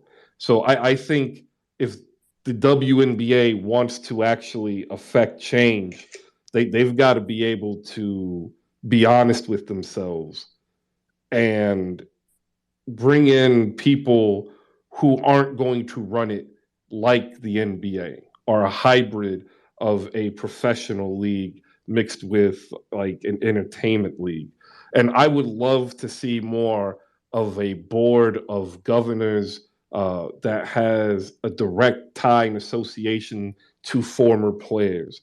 Like every governor representative should have one of or two of their former players so that they have a council, like a triune. And when they have these negotiations, like they go to players that they have a relationship that they trust. And then that creates a bridge between the ownership group and the players. And then you make it a collaborative effort. Then it's how can we both do what's best for this? So yeah, maybe this player generation doesn't get the accolades and the payment, but we can damn make sure that the next generation does. And sometimes people don't want to make that sacrifice because they want that for them, even though it's probably what's going to be required to ensure it for the next generation. So hopefully we can do that while still bringing up the pay accommodation, while still creating the best league for a woman who wants to play basketball in the United States of America so that they don't have to rely on going overseas just to live their life. That's my thought. That's my final take. I'm disheartened by what happened, but I love the play that happened. So that kind of made it end on a higher note. I want to give a shout out to every girl that got to live their dream and see these women play, because really that's what it's about. And you can see the videos and the pictures. There were plenty of little girls who got to see their heroes. They need those heroes so that they can be that next generation, right? That's what it's about. That's what sports is supposed to be about. It should be time that we honor that as opposed to honoring just, how much money you can make. All right. I appreciate everybody coming in, especially TJ coming up here and speaking, being moved by, you, the listener. We couldn't do it without you, the listener. And we can't do it with the listeners who decide to come up and be speakers on stage. So if you want to, raise your hand. If you're afraid, don't worry. Like my friend Maliika Walker was afraid at one point, just like I was afraid. I suffer from PTSD from military service. Like I have high levels of social anxiety. But here is a space that you don't have to worry about, being treated demonstratively. We might talk you down off of a bad take, but if you want to try to speak, if you want your voice heard, it's powerful. Raise your hand and come on up. If you don't or you can't, but you want to be involved, there's a chat box down in the bottom right. If you put your stuff in there, I go through periodically, and it's just me. There's no crew here, and we'll try to bring up what your question is in the flow of the conversation. Shout out to one of the best trainers in the game, ladies and gentlemen. Chris Hip is in the building. Shoot him a follow. Big fan. He's worked with Jay Crossover, lots of other pros. Shout out to Jasmine. Shout out to the Cortland Christian in the building. Saint from Nets Kingdom taking a break from the misery that is Nets Twitter. But don't worry, even though KD and Kyrie aren't in the title, we'll be talking about KD and Kyrie. So all you Nets fans will be happy. But coming up next, it's the take that I'm going to take credit for, even though I have zero credit for. I put out a poll yesterday, and I had a question. I'm a huge Stephon Marbury. Oh, my God. I am a huge Starberry fan. And I asked, before all this stuff happened last night, who wins one-on-one first to 11, Ja Morant or Stephon Marbury? Well, let me tell you, the poll is 50-50. And then sometime yesterday, Ja Morant has an interview where he says, I would cook Michael Jordan too. That too means also, who else he cooking? Because the way I see it is he ain't even cooking Stephon Marbury. That's me. We'll go to Maliika Walker. Good morning, Maliika. How are you? Good morning. Good morning. Well, he's not cooking Michael Jordan. I mean, I think we know this. That wouldn't happen. And but Ja is supposed to feel like that. Ja is supposed to stand 10 toes down and say, I'm that dude. He's supposed to stand. He's supposed to do that. So I have no issues with him saying it. But no. I just think MJ on both sides of the ball. I mean, one-on-one, I think, especially you get young MJ, I think that would have been a good game. But I think MJ takes him. Take MJ at the same age, Ja at the same age. I don't think there's a question. All right. I'm asking because like he said it, and there are people who are saying the NBA is more athletic. Like he would struggle against KD. He would struggle against a healthy Kawhi. He would struggle against Giannis. Like I can't deny this. He might struggle, but don't they struggle too? So that's the juxtaposition we're in. But MJ, MJ. Are we really talking athleticism competition here? I mean, MJ was his athleticism was off the charts. We're talking about MJ.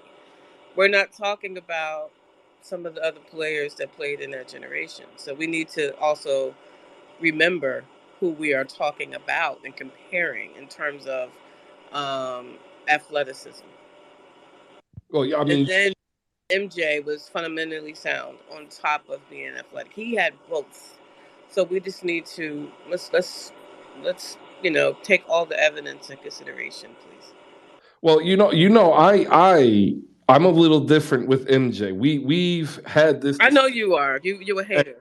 I'm not a hater. I am not hating MJ. I give him his credit. The issue that I have is giving him his credit objectively is looked down upon in today's age, because there's a few people, like one of them I don't even put into the argument any longer because it breaks people's brains. Like they can't figure out why I would say Wilt Chamberlain surpasses him. But like if you just go watch and if you look, I'm sorry, it's insane. But we take that out. The guy who turned into Udonis Haslem every time he played Bill Russell, I'm sorry. No. Yeah, okay. That's simply not true. But, thanks for participating on that one. I'll give you a point. You still had the guy that created the avenue of the big athletic guard. And he doesn't get his respect, right? And I got shut down for that. And then you got the guy who leads the history of the NBA in points scored. And like, how many 3-pointers did he take in his career? Uno. So, like, just saying, there's some arguments here, and I'm on your side. I don't think Ja beats Michael Jordan. We'll go to TJ next, and then we'll go to KP. Just like Maliika said, the fact that we would question if Jordan would hold up in terms of this athletic environment that we're in. Wasn't he known as the Black Cat? Like, are we forgetting that was like a moniker and a nickname for him based on the way he could move, but also power and bully smaller guards? Like, Ja is a smaller guard. Yes, he's athletic, but we've said time and time again for these younger stars, they need to learn to stay off the floor, first of all, because they don't have the mass. So unless he's going to go into the weight room and be able to keep his athleticism and agility, but get some mass on him like Steph Curry did, like, I don't think he holds up to the abuse that Michael Jordan could put on him, just in terms of being able to body him. I respect Ja standing on 10 toes, like Maliika said, but I think we saw that same attitude from Kobe. Like, a young Kobe didn't back down at 18, 19 years old from playing his idol and Michael Jordan. But I think the difference is we still look at Ja as, you have this mentality, you have this attitude, but we haven't seen anything yet beyond like regular season play. And I think he'll continue to get criticism and pushback from people until something is shown where he actually has hardware beyond like, Rookie of the Year. And then I think he might get a little bit more respect with these takes. I agree 100%. I think also Kobe Bryant is the bridge we're going to be missing in this conversation as well, because I don't think Ja beats Kobe. And to say that Ja beats Michael is saying Ja beats Kobe. And he doesn't beat Kobe. Not only does he not beat Kobe, he's going to be demoralized in terms of his soul and spirit, the way Kobe would sit there and degrade him and tear him down while he was literally kicking his ass one-on-one. Like, Michael would do it, but I just think Kobe tried to take everything to the next level. But I also have I have a sore spot for anybody that always wants to put LeBron and Michael as this battle between each other, and we just disrespect and bypass Kobe. Like, the fact that you want to call Jordan number one, but they always say, well, Kobe was just a carbon copy. He was really like the follow up. Okay, so if he was the follow up, if Jordan is 1A, why is Kobe not 1B? Why do we just skip straight to LeBron? That's always just my personal issue with the matter. But no, he's absolutely not beating Kobe, and he's gonna walk away second guessing himself if he has to play Kobe 1-on-1. I love the confidence he has, though. Like, I want every player to have that. I said the same thing about Edwards when people said he doesn't love the game. I'm like, nah, you don't. I don't think you understand. He loves the game. He just loves kicking everybody's ass more. You know what I'm saying? Like, he just wants to beat you. Everything. Man, I love it. Great answer, TJ. KP, the executive hater, host of KP Views, getting ready to launch Space Reviews as we continue to build out here on the Hoop Spaces community. KP, Ja Morant, Michael Jordan, your thoughts as we are getting a lot of news about DeAndre Ayton, looking like we have a sign and trade in the works. If you looked at my Twitter yesterday, I alluded to something possibly happened. What I had heard is that there might have been a tie-in to the Bohemian Independence Day, that they wanted to get a celebration. But what ended up happening apparently is Malcolm Brogdon needed to pass his physical, and he was not able to do it yesterday. So here we are today. KP, go ahead. How you doing? Peace to the room. Hope everyone can hear me. I'm gonna make this quick. Got a couple things to say. Derail Revis would be part 2 of my diatribe. But I will say this, being that I was a basketball manager of my high school basketball team, and I seen Steph Marbury in high school. We were high school rivals. Not me as a player, the high school that I was in. High school that he went to was Lincoln. High school that I went to was William E. Grady. A bunch of good players came out of that school. Ja Morant will get cooked. If you think Steph Curry is shooting from deep, Stephen Marbury is shooting from half court in high school, and that was in the 90s. So please, Ja Morant, he's maybe the only player that I don't like because they just keep talking and talking and haven't done nothing. So to jump from your question from Marbury to Jordan that he brung up, this definition of getting cooked is oblivious to me. Everyone gets cooked. I don't know how much cooking he do. I don't know if he use seasoning. I don't know what cooking he talking about. But he will get locked down just like he's been locked down in the league. Jordan's a better defensive player. He may hit it with a crossover. He's not Allen Iverson. Allen Iverson is a better player than Ja Morant. He's quicker. He's faster. He has more what they say, gumption. Is that a word? Gumption. Ja Morant is a talker. He hasn't walked anything yet. So, and I'm just tired of him talking and talking and talking. This is why the tide will turn. He will be one of the most disliked players in the league pretty soon. And then lastly, to everyone that came out yesterday to KP Views at 8 o'clock on every Sunday, we broke down The Boys season 3, episode 8, the greatest TV show in America and these here United States. And if you can use your VPN and get it across seas, it'll be a greatest show on your VPN also. I'll say this, Thor: Love and Thunder, Marvel, you're on the clock. This is a draft pick time. You're the Charlotte Hornets. Are you going to get a coach? You need a player. You need some actors. You need a script. You need a backstory. You need a connection. You need something to make this thing good again. Make Marvel good again. No pun. Because that movie is trash for people that don't understand what I'm saying, because I'm from New York. Get this Marvel crap out of here. And if they drop another mid-movie, another mid-TV show, another mid-animated, another mid-action figure, another mid-announcement, another mid-poster with another mid-executive, it's time to hang him up, kick him out, close the door, shut it down. Shout out to Public Enemy. All right. Hey, everybody, like, we are adding content that's also not basketball centric because we understand that we share a passion for basketball. That's what brings us together here in the community. But everybody else also has passions such as pop culture. I'm not going to lie to you. I don't. I'm really bad with movies and I'm worse with music. So, like, when I hear KP host these rooms, like on the Tunnel with Cedric Shine and Maliika, like, I learn stuff that I didn't grow up with, and I appreciate it. And then I also hear the passion that other people being involved in the conversation bring. And I learn more about what that world is. And I actually learn also more about myself because, like, I realize that I watch a real good amount of actually quality movies versus what you all listen to or watch, because apparently all of you Batman fans don't realize what a bad movie is, like the Batman. So give KP a follow and check him out Sunday nights at 8 o'clock. Maliika, your hands up. What you got? I have to respond to KP. I mean, I agree that Thor wasn't great. I think it was mid. It was not trash. Like, to say trash means it was awful, horrible. Like, it was like Venom or something. Like, that's not what this was.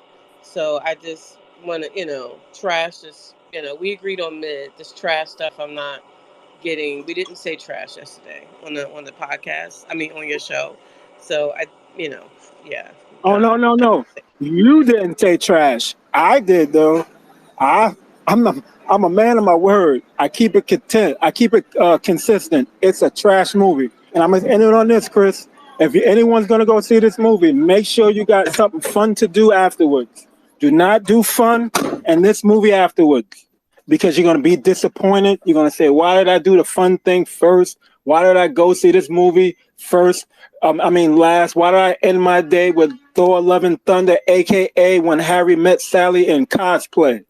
Like, I said it's trash. You don't have to agree. I appreciate you, Maliika, for everything you do with me, for me, everything. You're a great person. I care about you a lot. But when I say something is trash, I stand on the trash takes, and I would say this also. We had someone come into the room. He mentioned, earlier in the day, about 11 o'clock a.m., he said, that movie was good. And then he had a conversation with someone that he respects and that he trusts. And then he came into the room yesterday and said, hey, KP, you know what? How many months you been right? 11? Make it 12. You right again, brother. That movie is garbage. It's garbage. But go see it for yourself. Go see a matinee. Wait for it to go on Disney Plus, or just don't waste your time and just get spoiled through Twitter feed. It's better that way. I still don't even know what phase we're on. I'll catch it whenever my son figures out how to open up Disney Plus on his own. And to Dany D, The Darkest Hour was a phenomenal movie starring Gary Oldman as Winston Churchill. It was a fantastic movie. The King's Speech, also another fantastic movie. Like, I know what good movies are. Thor is not a good movie. No, The King's Speech was wonderful. I do love that movie. Yeah. And Dany D husband needs therapy because he liked that movie. Dany D, I'm gonna give your husband a number for therapy session. You know what? It was a good movie. I enjoyed it. We love it. We probably will see it again. He's off this weekend. Who knows? I might go see The Black Phone. He saw that. He said that was really good. Also, I like stuff like that. Anyway, judge for yourself. The worst movie I've ever seen was the first of Suicide Squad. That's the worst. And then Thor: The Dark World. Thank you. We're on Facebook, by the way. We Jay, save us. Ja Morant versus Michael Jordan. You are a temporary, honorary, permanent member of the two-team tribe of the Grizz Lakers, Mim Angeles fans. What's up, man? What's up? I think the context of Josh saying he was cooking Jordan. Maybe I got something wrong or different. I thought he was saying in a game, like in a 5-on-5 game, he cooked Jordan. And would he cook Jordan on a regular basis? No. But I think in a 5-on-5 NBA game, he catch Jordan on an off night game Jordan don't really care about. Yeah, he could, but Stephen Marbury versus John 1-on-1 would be really interesting because neither one of them play defense and only one of them has a jumper.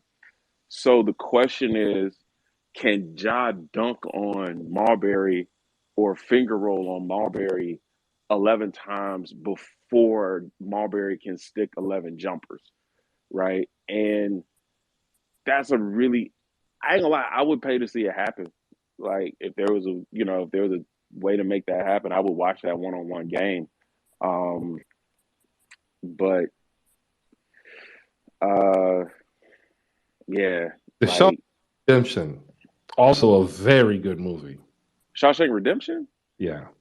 Yeah, yeah, it's a good movie. The thing about Shawshank Redemption is it was oversaturated for like 2 decades by cable TV.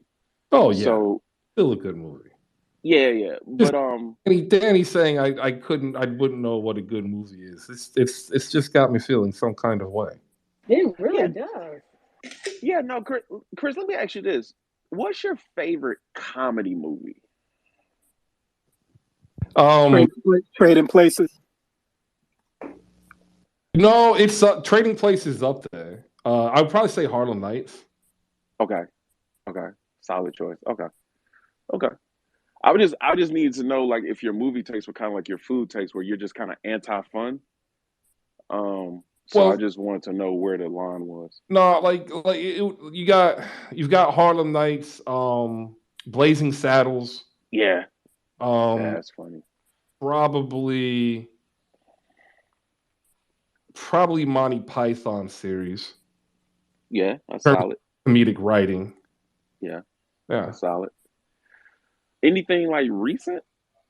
Like for comedy, Yeah, because that's the thing I've noticed that comedy movies is one of those genres that studios really kind of don't make anymore. I don't well, know if anybody else has noticed that. Like, unless it's a kids animated movie, there really isn't like. Well, you have the R-rated comedy, but to me, like The Hangover and stuff, like once you make one poop joke, I don't want to sit through 90 minutes of just like gross out humor. well, And that's what you. they shifted the formula. Like it used to be, there were comedy troupes, and that's how these larger comedy movies were created, right? The Mel Brooks, Right, so to speak. But then you had the era of the performer and the crossover. You know, Eddie right. Murphy led the Steve way, Martin. Yeah, yeah. and then you had the TV crossover, the former SNL cast, Mad TV, in Living Color, and Martin Lawrence. Yeah, and then what happened is that stand up took such a hit because everybody shifted to TV performative stand up that we right. really went through like a 10-15 year period where, like, no offense to a lot of the stand up comedians of that period, it was ass. Like, it was Yeah, bad. Like, yeah. Bob Saget was probably the best. Like, we had a dude named Jeff Foxworthy who, like, I get his shtick. He was still a top, grossing comedian, but he hadn't changed his jokes in 20 years. Yeah, same thing with Larry the Cable Guy. There's guys who took like their one liner. It was literally the same one liner for like 90 minutes or however many. Yeah, it got dark. It was a very dark So then time. what happened? $20 million an episode. And now Yeah, that was trash. and then what happened is you literally had like 8 comedians carrying the load of all stand-up comedy, and then we became oversaturated with those said 8, and like Right. all of them either broke down or had to take a break. Right? Cat Williams, Dave Chappelle. I can't think of her. She just had a kid last year. Anyway, I digress. We could talk about comedy forever because that's something else that I actually pay attention to. But we're here to talk basketball. I want to get back on track because I got a couple of DMs. Like we were starting out so great talking Yeah. about John Morant and Michael Jordan. What's your favorite summer league hot take? Like what summer league hot take made you laugh the hardest? Keegan Murray. Mine was that Houston drafted 6'10" Matisse Thybulle. Yeah. Somebody shouted me out for Keegan Murray, and I put Keegan Murray because, like, in 2 games, Keegan Murray like has erased the history of every tear that was cried when the Kings drafted him, and have erased like 15 years of Sacramento Kings draft history. Yeah, man. I'm Keegan rooting Murray. for that young man. I'm excited for him. Yeah. I want to get JFK up in here to get his take off. And then, ladies and gentlemen, we're going to transition back briefly at the top of the hour to talk some WNBA because we have our own WNBA All-Star in appearance here today. That's the pickup card game, which you can find at slamgoods.com. He is going to tell you what it would have been like for the fans because he got to partake in what was actually designed for the public. So we'll get his thoughts on NBA All-Star Weekend and the game. JFK, close us out. John Morant versus Michael Jordan. And I know you're going to get your Nikola Jovic, propaganda going. So go ahead. Appreciate it, Chris. But no, I don't even know why this is a conversation. Like, how we skip Stephon Marbury and get to Jordan. You know what I'm saying? Like, Stephon been doing this thing, and if you listen to like Baron Davis podcast or whatever, everybody speaks highly about Stephon Marbury. I mean, the man was dropping like 35 points as the only player on the New Jersey Nets at one time, and they still disrespected him. I mean, there's a lot of things behind the Stephon Marbury story that people probably wouldn't like, but I appreciate him 1,000%. One of the main things that he stated is that when he went to China, he was actually in a place that he felt loved. So I respect him for that, and I respect him for getting his championship over there because he's still a baller, and he got it so late in his career. But yeah, he couldn't even John Morant couldn't even hold Stephon Marbury's water. So to have the conversation about Michael Jordan is just blasphemy. I mean, come on now, what are we doing? But to the WNBA, very, very unfortunate because I always thought the NFL Pro Bowl was the worst All-Star weekend. And the WNBA just said, hold my beer. That trophy was, disrespectful to Kelsey Plum, especially for the work that she's been doing. Like, come on, dog. It's like a 5-inch trophy. That was pretty bad. A lot of people said it. They need to go ahead and, have a lockout, get some more money, get some more notoriety because how the hell I was able to find a Big 3 game but not the WNBA All-Star, it baffles me all the time. So I complain about the WNBA and how I can watch it, and I have to record it when it comes on ESPN because that's literally the only spot I can watch it. So, but going on to my Heat propaganda, no Nikola Jovic propaganda today. I got some Marcus Garrett propaganda, and I got some Michael Mulder propaganda. I mean, Marcus Garrett, yeah, he's a baller. I don't know why we didn't see this until earlier in the season. We could have even started him over Kyle Guy, but I guess with time comes. So he had 13 points, and then Michael Mortar, the man went 5 for 7 from the 3-point, which is really, really good. And he had 23 points. The Heat altogether had like 7 steals as a team that game, but Nikola Jovic didn't score a point. He's going to go through his growing pains. He's still a young dude, 19 years old. So if you look at it, it's the same time, same age that we got Tyler Hero. So we just got to give it some time. I like that we have a young core. But my last comment is going to be towards KP. I always felt like KP was going to say Thor was trash. I heard it in his voice, in his speech, before the movie came out. So I guess he was anticipating it to be trash. So I can understand his point. But it was actually a decent movie. It's not that bad. I mean, I've seen worse Marvel movies like Fantastic Four and all the earlier ones like the first Hulk. I mean, those were pretty bad. So I think James Gunn is probably the best Marvel director, unfortunately. I think he does a good job with putting his brother Sean Gunn in there as Kraglin. I think that's what I'm saying. I think they did a good job with Love and Thunder because you're incorporating, I guess, 2 different styles of Marvel movies, which they did a good job. I can't complain about it. I like where they're headed. All these new Avengers, all these new superheroes. Still need to do my research on who Love is. So with that being said, that's my NBA takes, and shouts out to Pickup Card Game. Something I play on the regular now. It's actually really, really cool. Appreciate it. All right. Yeah, look at that. It's a great segue. He hit WNBA and NBA and hit up the actual game of Pickup, which he won with Hoop Spaces Trivia, ladies and gentlemen. And we'll be bringing that aboard on a regular basis pretty soon as part of some extended content. Up next, though, we have the man himself, the founder, creator, operator, pitchman, PR guy, world traveler, and recipient of the I Tried to Be Ali Quigley Award. We have Chi from the Pickup Card Game guys over at GameFlow. @_GameFlow is the handle, and where you can find it is at slamgoods.com.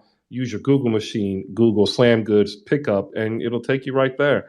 Congratulations on making it to WNBA All-Star Weekend and having a blast. I'm happy for everybody who got to take part in it. I just wish that more people got to take part in it. But that doesn't, exclude what you were able to accomplish. And if you haven't seen it, they're up in the Jumbotron. I'm going to make it easier, or you can go to his page. you get to see what they had in store and follow along his journey. Tell us, man, start to finish. Good morning. How you doing? Good morning, Chris. JF, appreciate you, man. That means a lot to hear you playing the game a lot. Yeah, All-Star Weekend. Number one, let me shout out all the players. Asia Wilson, Ryan Howard. Like, all these players really made time for the fans. So I think as we talk about the All-Star game, let's separate the league and the players themselves and people who kind of support the WNBA, because I felt like the players were so accessible, and I really enjoyed that piece of the All-Star Weekend.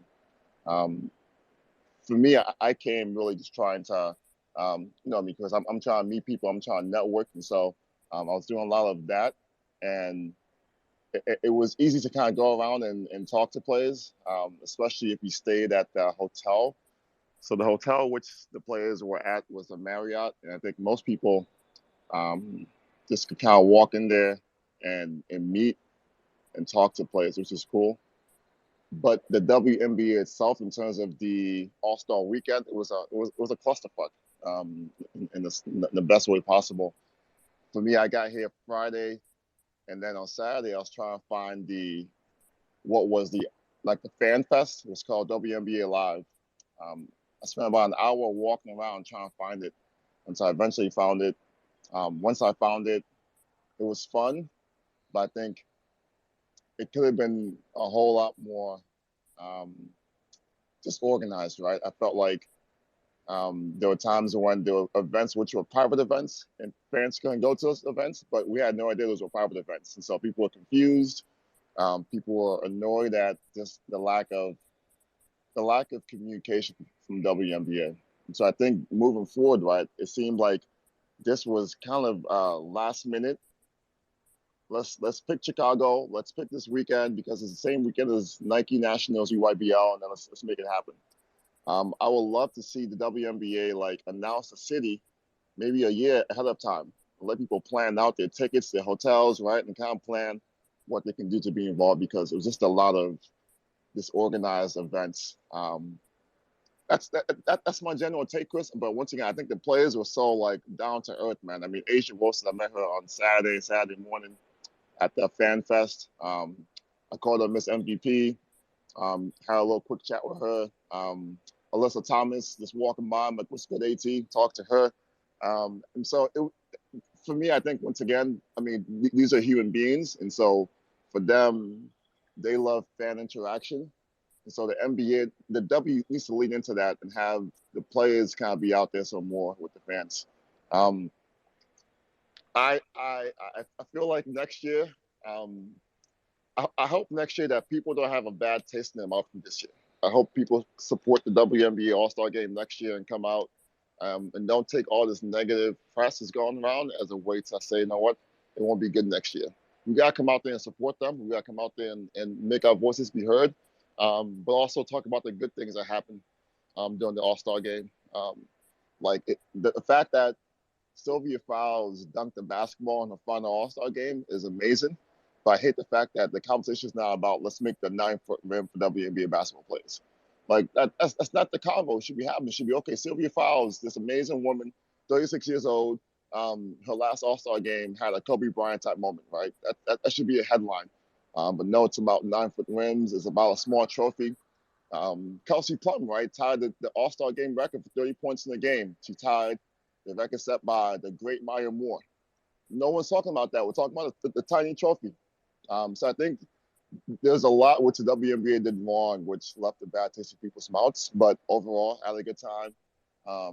I'm still in Chicago. I'm here for Nike Nationals, so EYBL, Girls AAU. And so it was cool seeing the next generation interact with the current players. I think that's special. I think that's going to build a fan base going forward. So I hope they keep that element. But you can still let the girls be involved and also let the fans be involved as well. And on Saturday night for the 3-point contest and skills contest, it was just the AAU girls who were allowed to watch in person. So once again, right, there are things which could be better. I heard that the W failed to secure the arena for Saturday night, and so therefore that's why they had the skill skills contest and 3-point contest, pretty much like a convention center, which is not a good look. But if you plan ahead of time and book a city and name it a year ahead of time, 2 years ahead of time, you can kind of have these things be resolved. That's my quick take, Chris. I loved it. Shouts to the players once again. And I look forward to being back here next year. I look forward to meeting more people next year. I met some cool folks who were on Twitter who came out. And so it's cool to put a face to a name. For folks who think I'm a 60-year-old man, I got a comment from Bankai saying that he was surprised that I look so young in person. I am not 60 years old. I'm indeed a 34-year-old man who who loves basketball. And so I'm always going to be out here supporting basketball. If it's WNBA, NBA, AAU basketball, Pee Wee basketball, Big Three, I'm just a basketball nut. So that's it, Chris. The only one who needs to be called 60 years old is me, and I am not 60. I'm older than you, Chris. What, Danny? I'm older than you.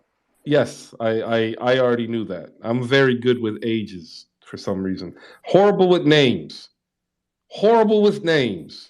Great with ages and personalities. Same. I'm horrible with names too, Chris. Horrible with names. I'm not gonna lie. I don't know the people. Like, it took me 2 years to learn my son's swimming coach. It's a dude I've seen 4 days a week for 2 years, and it dawned on me. The dude's name is Lucas. Shout out to Coach Lucas. Jay, you heard something that prompted a response. We'll let you respond, and then we're going to give some shout outs down below, and we'll reset the room because we are awaiting breaking news for the DeAndre Ayton front that might spur the KB front. So we got that coming up. What you got there, Jay, the Wakandan tech support? Yeah, I wanted to ask the room, let's say a billionaire investor was willing to invest $500 million into the league. What's the first two things you would do? As a league, see, the issue is as a league, they would be limited to administrative functions and infrastructure.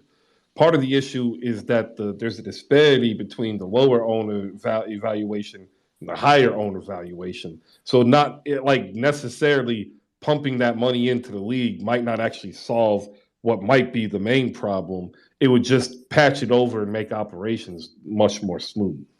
No. What I'm saying is, like, all right, let's flip the scenario. You're the guy who knows the guy who has a lead on angel investors.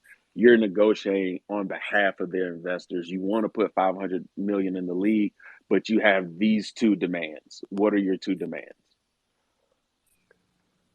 I would say improve the league pass, right? That's something which has been really bad all season long. If people can't watch the game that they paid to watch, it just makes you really annoyed as a fan. So I think from a consumer standpoint, improve league pass, and then I think the league needs to do a better job of marketing. I think lots of groups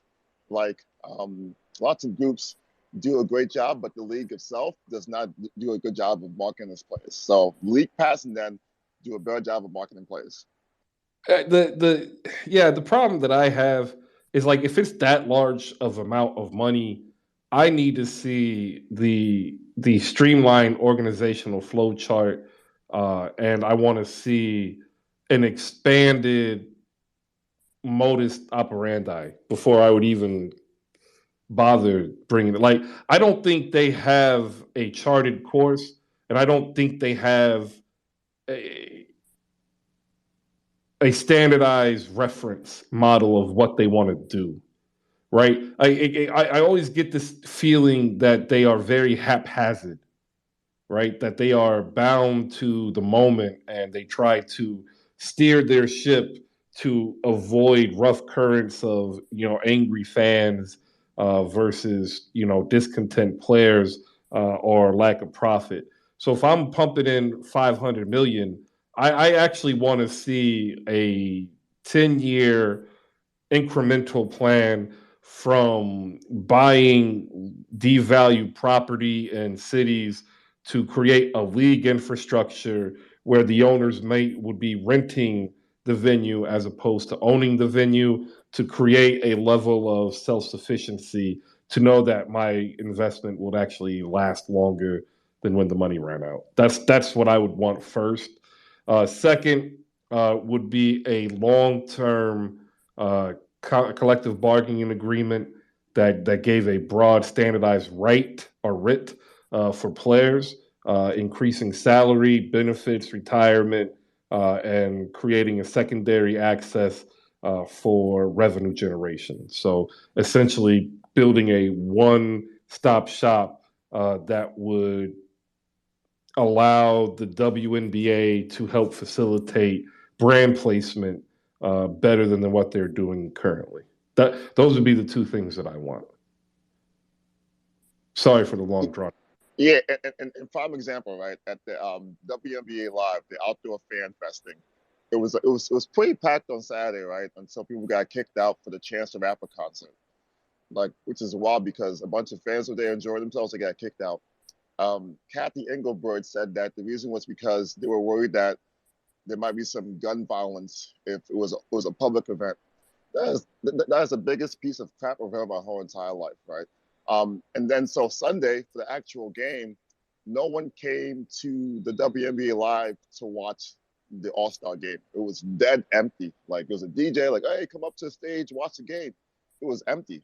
Like, it was completely empty. So, like, it baffles me how people come, you send them away, and then the day which you want them to come, no one comes because it wasn't well marketed. It wasn't well advertised. It wasn't like people in Chicago did not know that the All-Star game was here this weekend.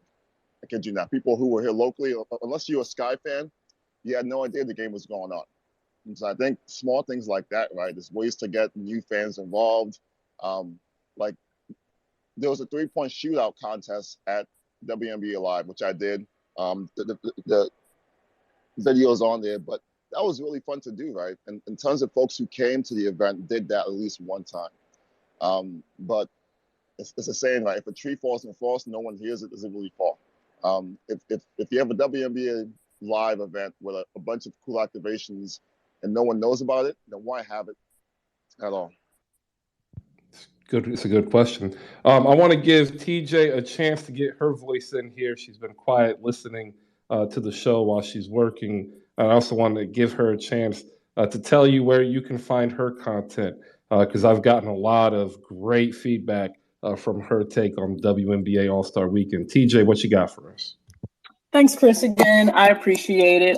You guys can find me almost daily on YouTube at Talks with TJ. Most of my content centers around sneakers, my takes on brand new pairs that have come out, anything added to my collection, styling them, but then also the black sheep take on personal finance and just fiscal responsibility within your own household. It's awesome to have shoes, but life is bigger than that. So we have to plan ahead. So we're not just buying. And then when an actual emergency comes up, you can't afford it, but you have brand new retros on feed. That's ass backwards and I can't support that.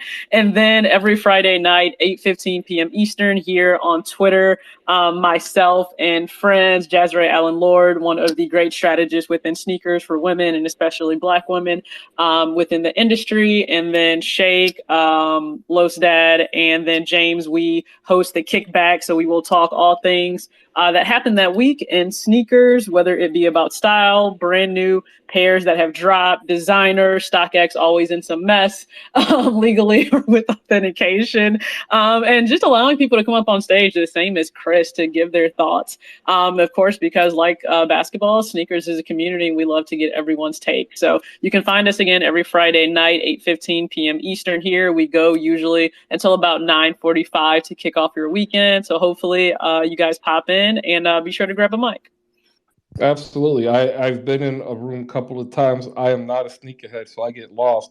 But the one thing that I do appreciate, right, in the idea of what Spaces is generating a conversation, and very few people do it to the likes of TJ and Jazrae. So make sure you check them out because they are two dope Black women creators.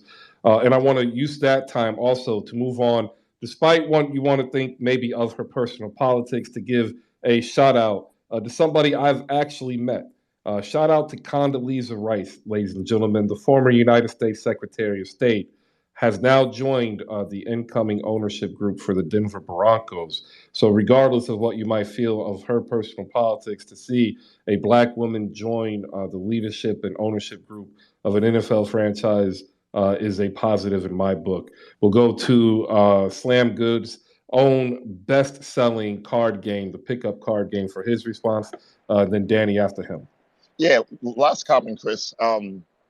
For me, I was disappointed that I think no NBA player was at the All-Star game yesterday. And the fact that we talk about growing the game and talk about all these stuff, right, and supporting women's basketball.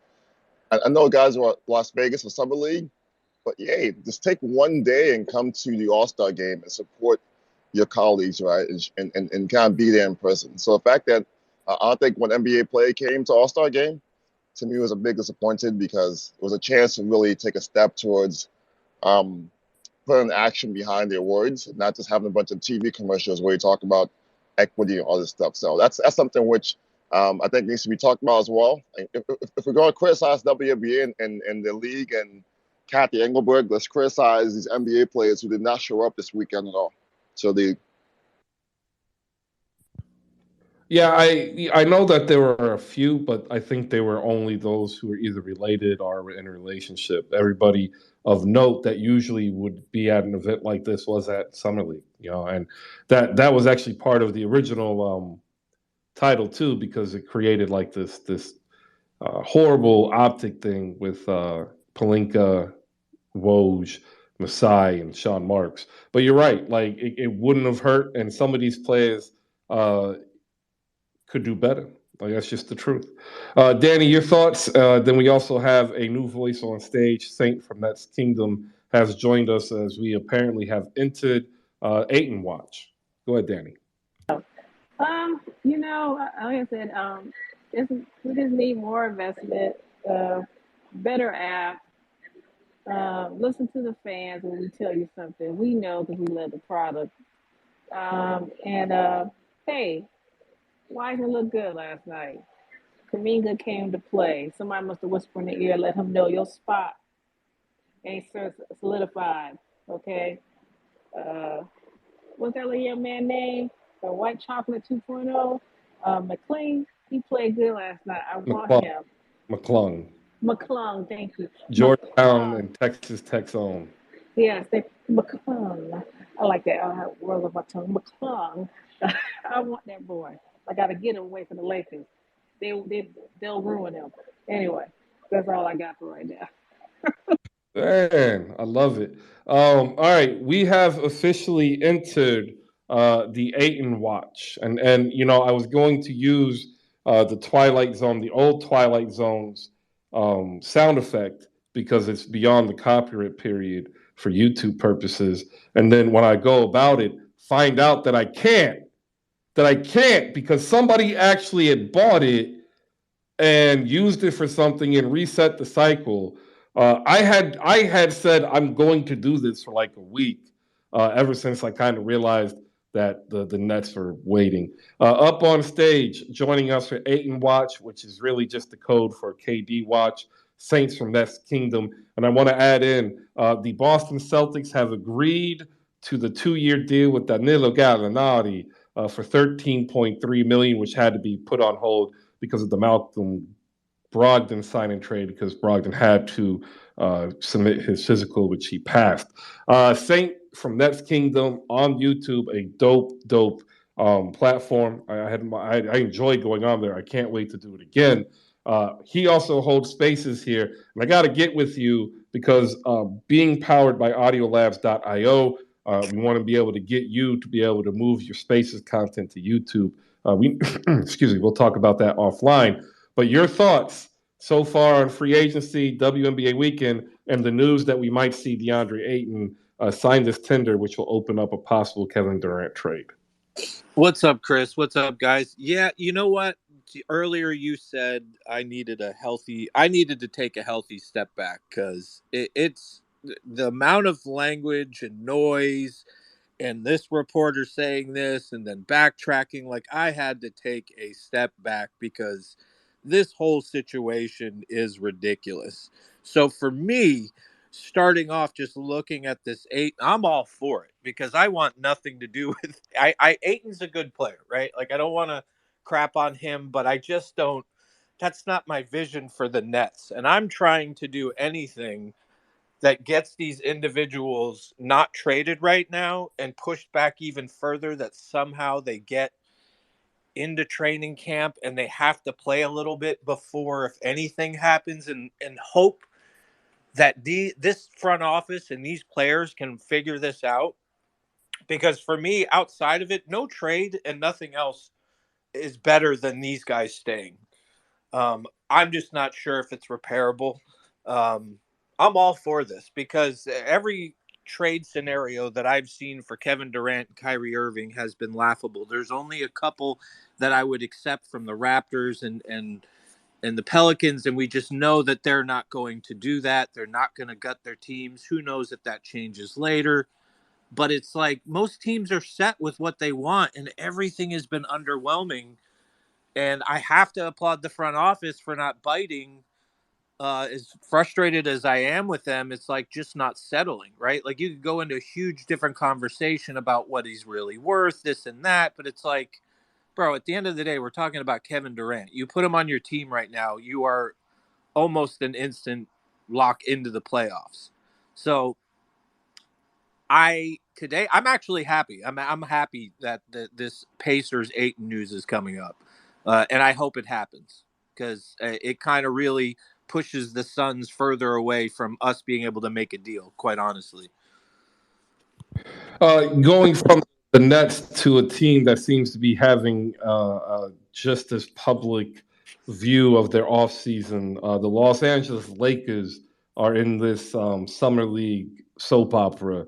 Like, do you look at what LA is going through and actually kind of feel better about your situation? Because, like, you already know the worst thing that can happen are trades and you do a rebuild.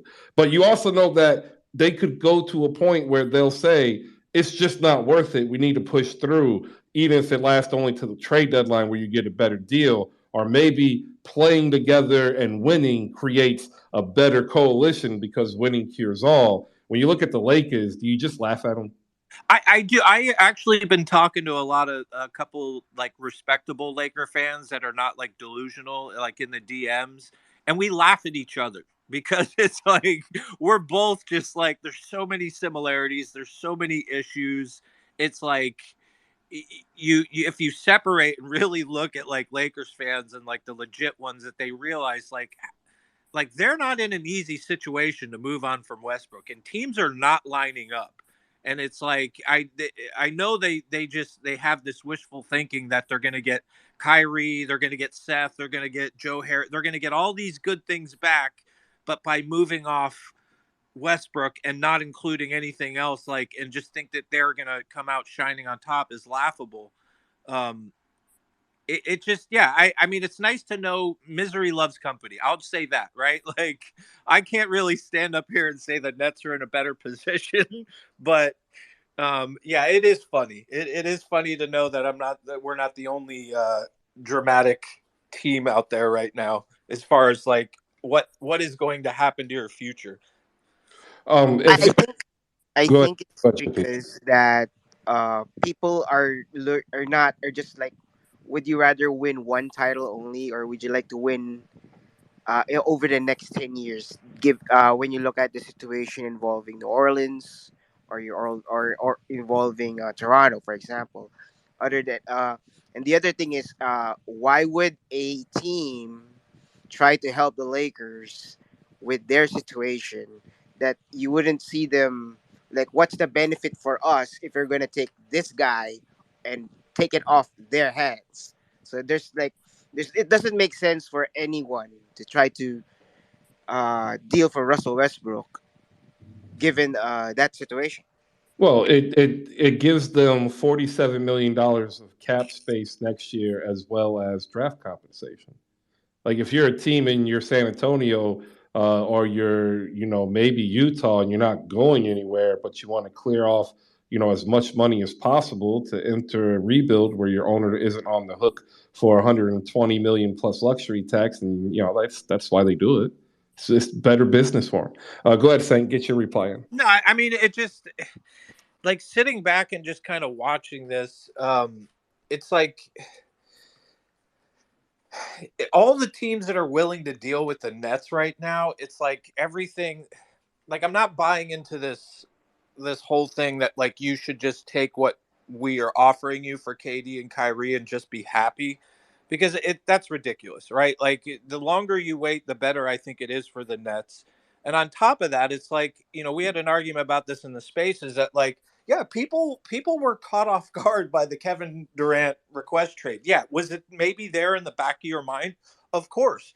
But I don't think the league was ready for it, and the Nets weren't fully ready for it. And I think you see a lot of teams that have positioned themselves this season where they had their game plan set, and now you have to like think about completely, I don't want to say gut your team, but that's a huge move to make, where some of these teams like the Raptors, the Pelicans, like, because to me, I look at the Pelicans, it's like as much as I would want Brandon Ingram back, like if I'm them, I'm standing pat. Like they have a potential, if everybody stays healthy on that team, to be scary next year. Right. And it's like, this whole thing is that the timing is horrible. KD's timing is horrible. The Nets front office timing is horrible to play hardball, where I get you have to protect yourself if you are fully in anti-Kyrie. I could understand that, but you're asking a lot of teams to, like you said, to help out the Lakers. You have teams out here that are not trying to help the Nets, and there's not a lot of teams that are lining up to give you what should be the value for KD at this moment. And at the end of the day, you stand pat. That is what you've got to do. You've got to step back and you've got to wait. And if these trades do happen, I think they're better off into the season, quite honestly. All right. There you go. And it's now the bottom of the hour. It's 12:31. I want to thank everybody for popping in. And I want to thank Saint from Nets Kingdom. When is your next live show on YouTube? Well, my co-host AJ, he went on vacation. He just got back. We're kind of at a standstill. We're kind of using this as a moment to kind of just take a break, reassess things, maybe change some things up. But I definitely will let you know. Right now, there's not a new show on the horizon, because I just think we're at this point, like if you're a Nets fan and you're a Nets content creator, like you're just regurgitating the same crap every day, having the same discussion. There's really no movement, right? Like the story reels have changed. Like unless you want to have a stream about reporters and the absurdity of what's going on with that, I'll say this and shut up, is that like I think as most Nets fans are just tired of the discussion that you see the front office speaking through Woj, and then you see players maybe speaking through this guy over here, and it's just like it's gotten to a hilarity point where it's just like it's ridiculous. It's like people have lost the ability to sit down in a room and have a man conversation or woman conversation and just be like, bro, like this is the problem. Is it fixable? But no, instead we have guys that don't want to talk to one another. No, I'll just release this little tidbit here, and everybody's like leaving themselves an out in the conversation in case it doesn't work out. Like we're at a standstill. Spaces we're doing because of the summer league, just talking about the young guys that we're watching out there. But outside of that, we're kind of at a standstill. But we'll be getting back into it once something starts moving.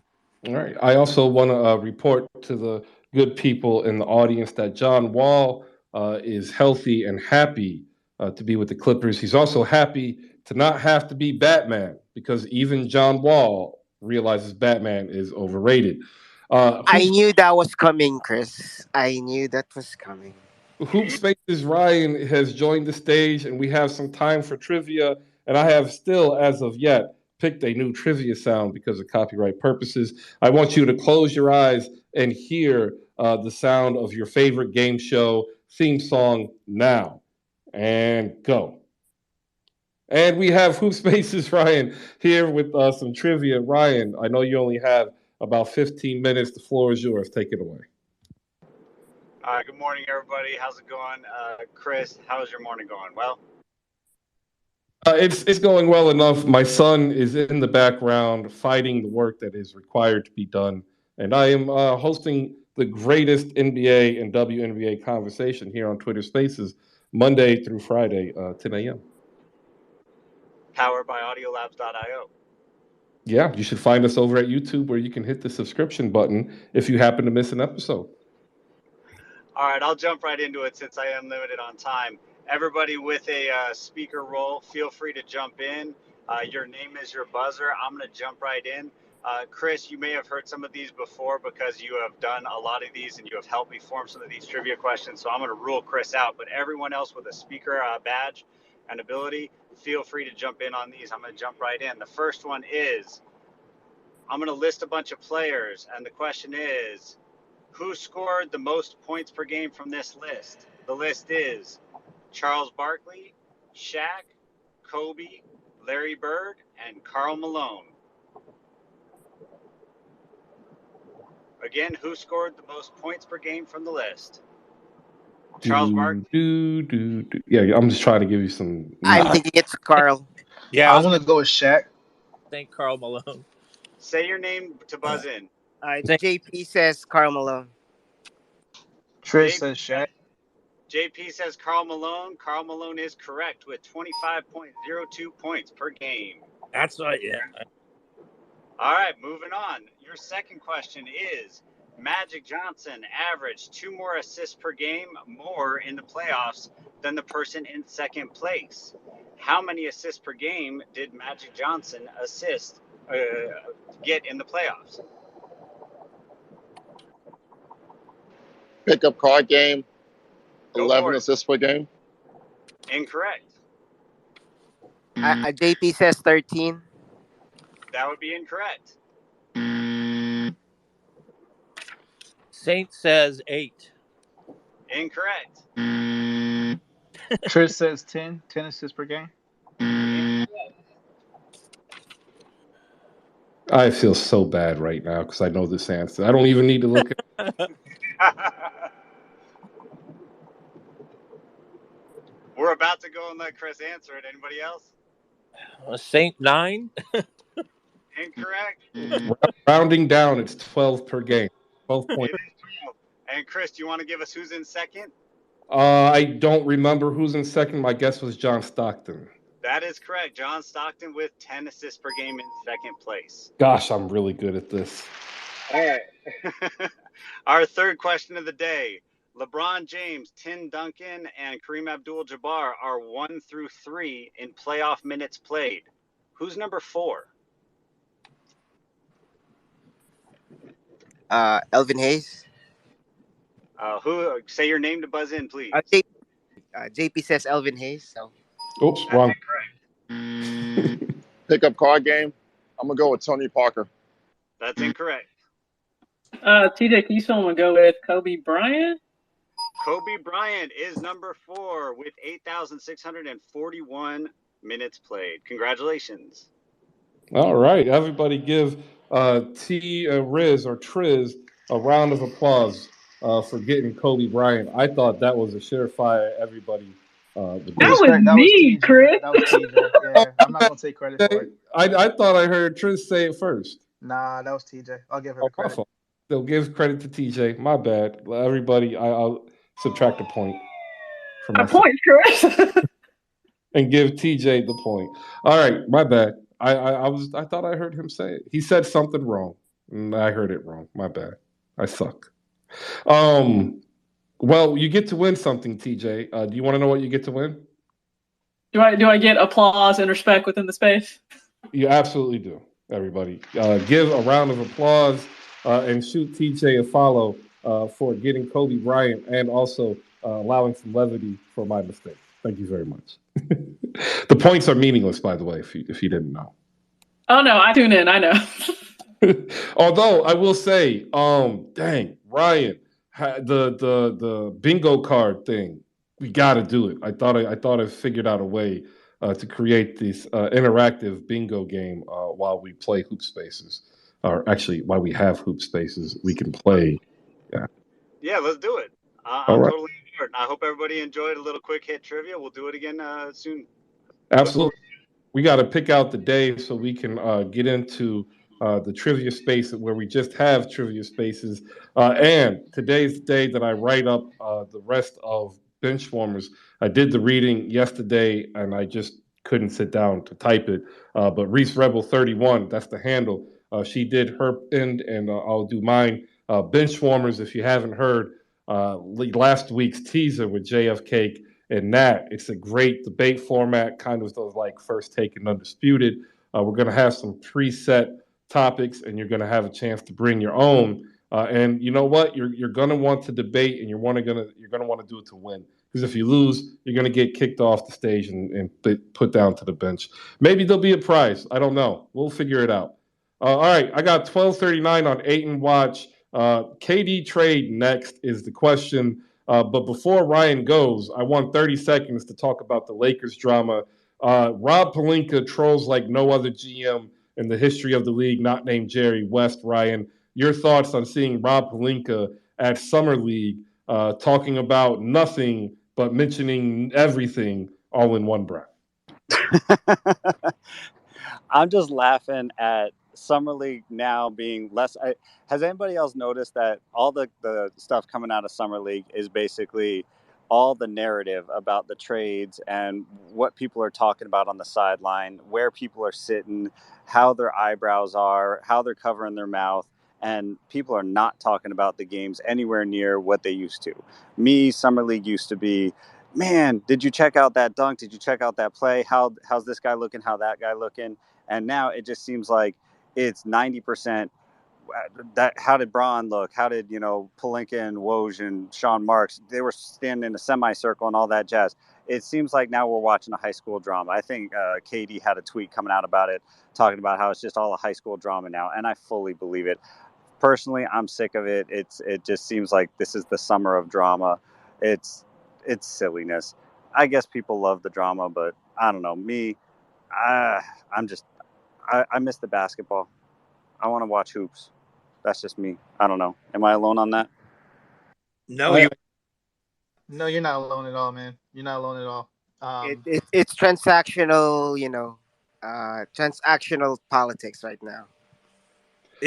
Chris, is it fair to say we've reached a new height in just the stupidity of this thing, where it's like, I don't want to just go say social media, but it's almost like this, it takes on the same persona as social media at its worst. And it's like, it seems like it's bleeding into like NBA reporting, the drama, everybody's trying to make a name, everybody's trying to get it right. It's just day after day, somebody comes up with a new way to spin already regurgitated crap that's been put out there.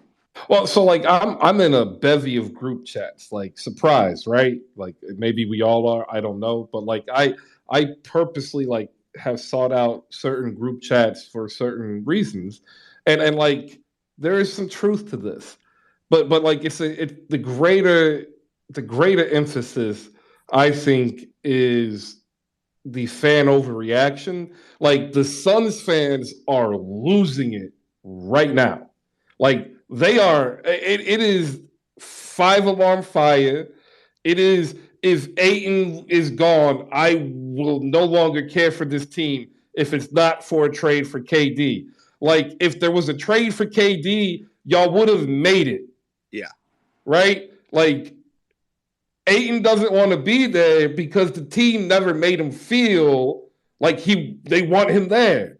So like be mad at your team, but like you're not don't say I'm no longer gonna care. So then like that hyperbolic statement gets picked up by 7 people, right?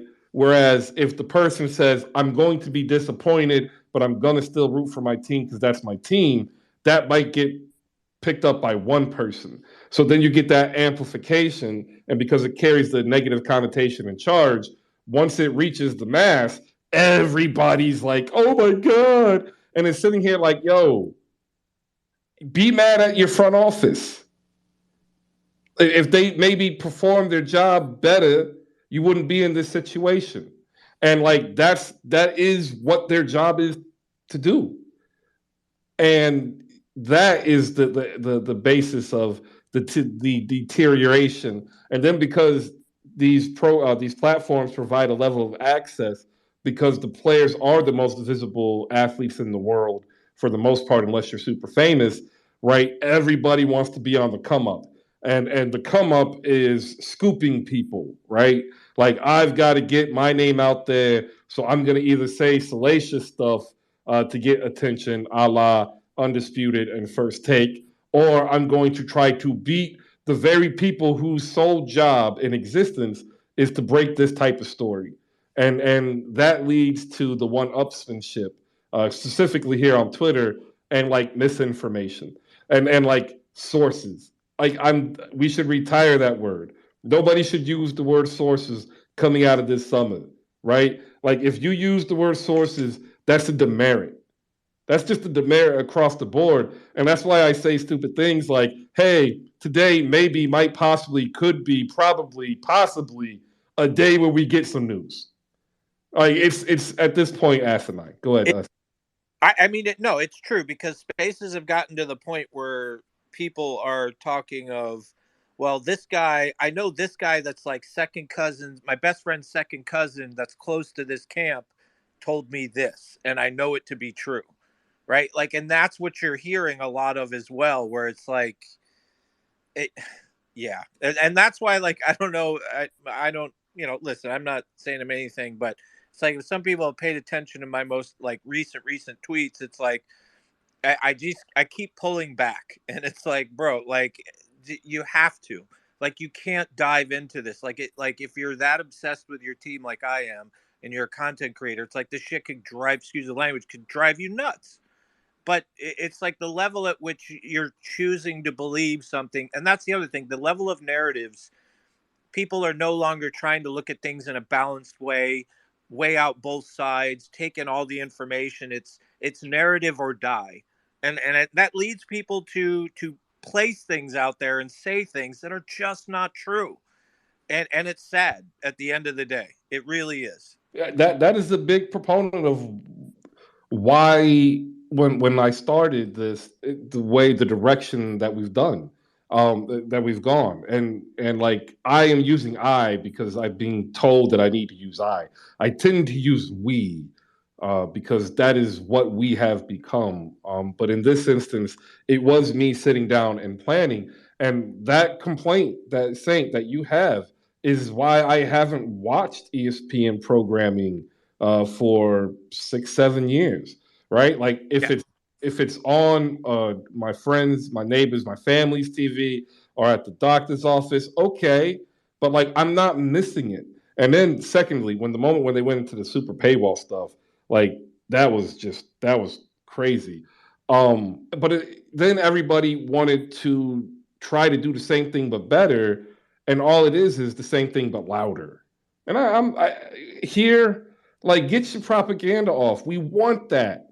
We want to hear your passion and your dumb trade ideas from, Phoenix to Brooklyn, where Brooklyn gets 4 players and 4 first-round picks and 2 swaps. It ain't gonna happen, but we still want to hear it. Like, you know what I'm saying? But then we want to be able to tell you, like, yo, it ain't gonna happen. Here's why. I want to get Triz in here. He's been patient, saying, Triz, what you got?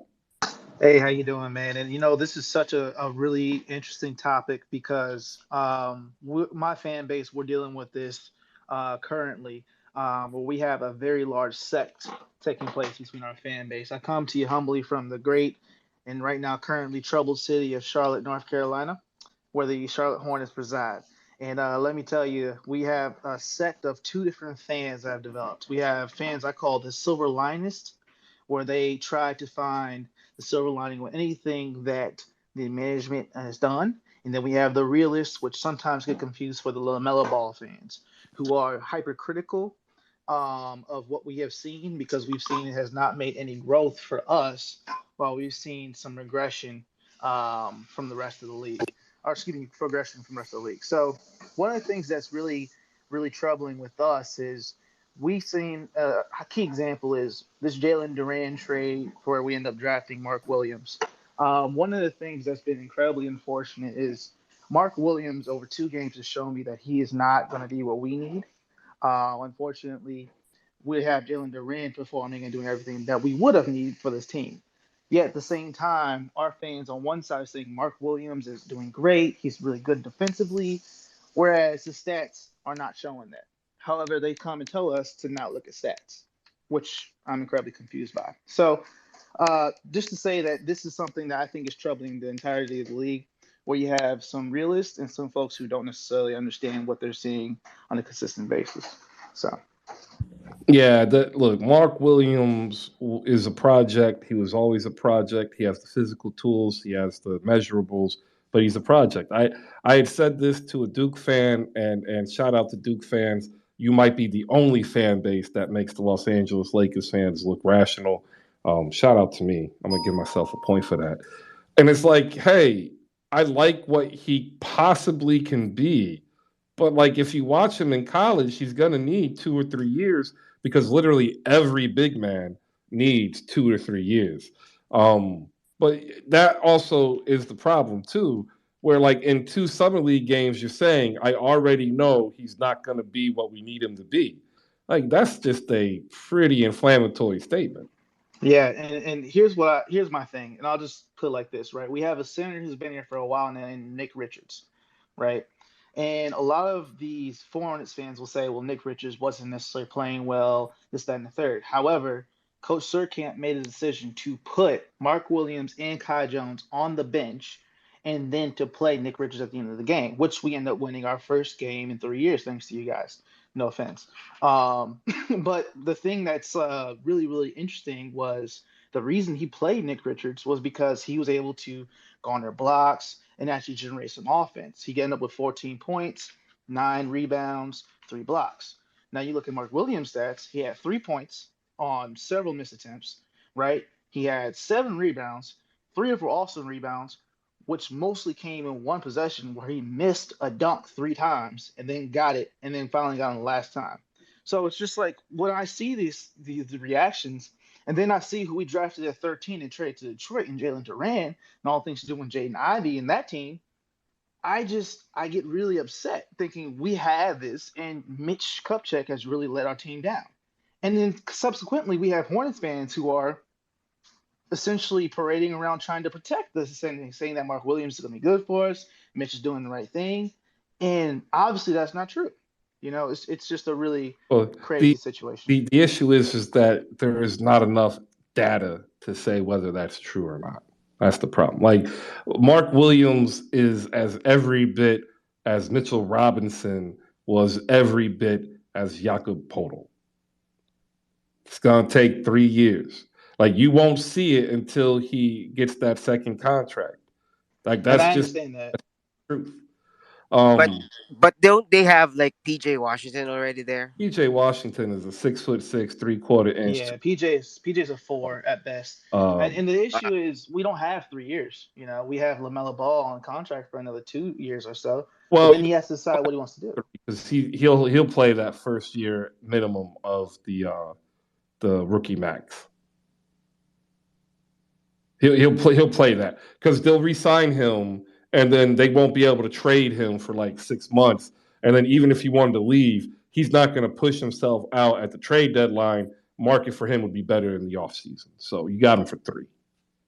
Yeah, and then is Kai Jones going to be playing year 2? We'll see what he looks like in training camp. If he doesn't get a lion's share of minutes against Mason Plumlee, then you can move on.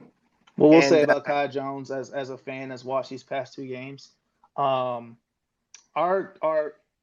public relations team has done a great job of promoting Kai Jones as the second coming of Giannis Antetokounmpo.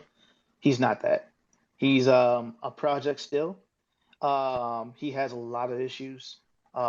He looks like he doesn't know what he's doing.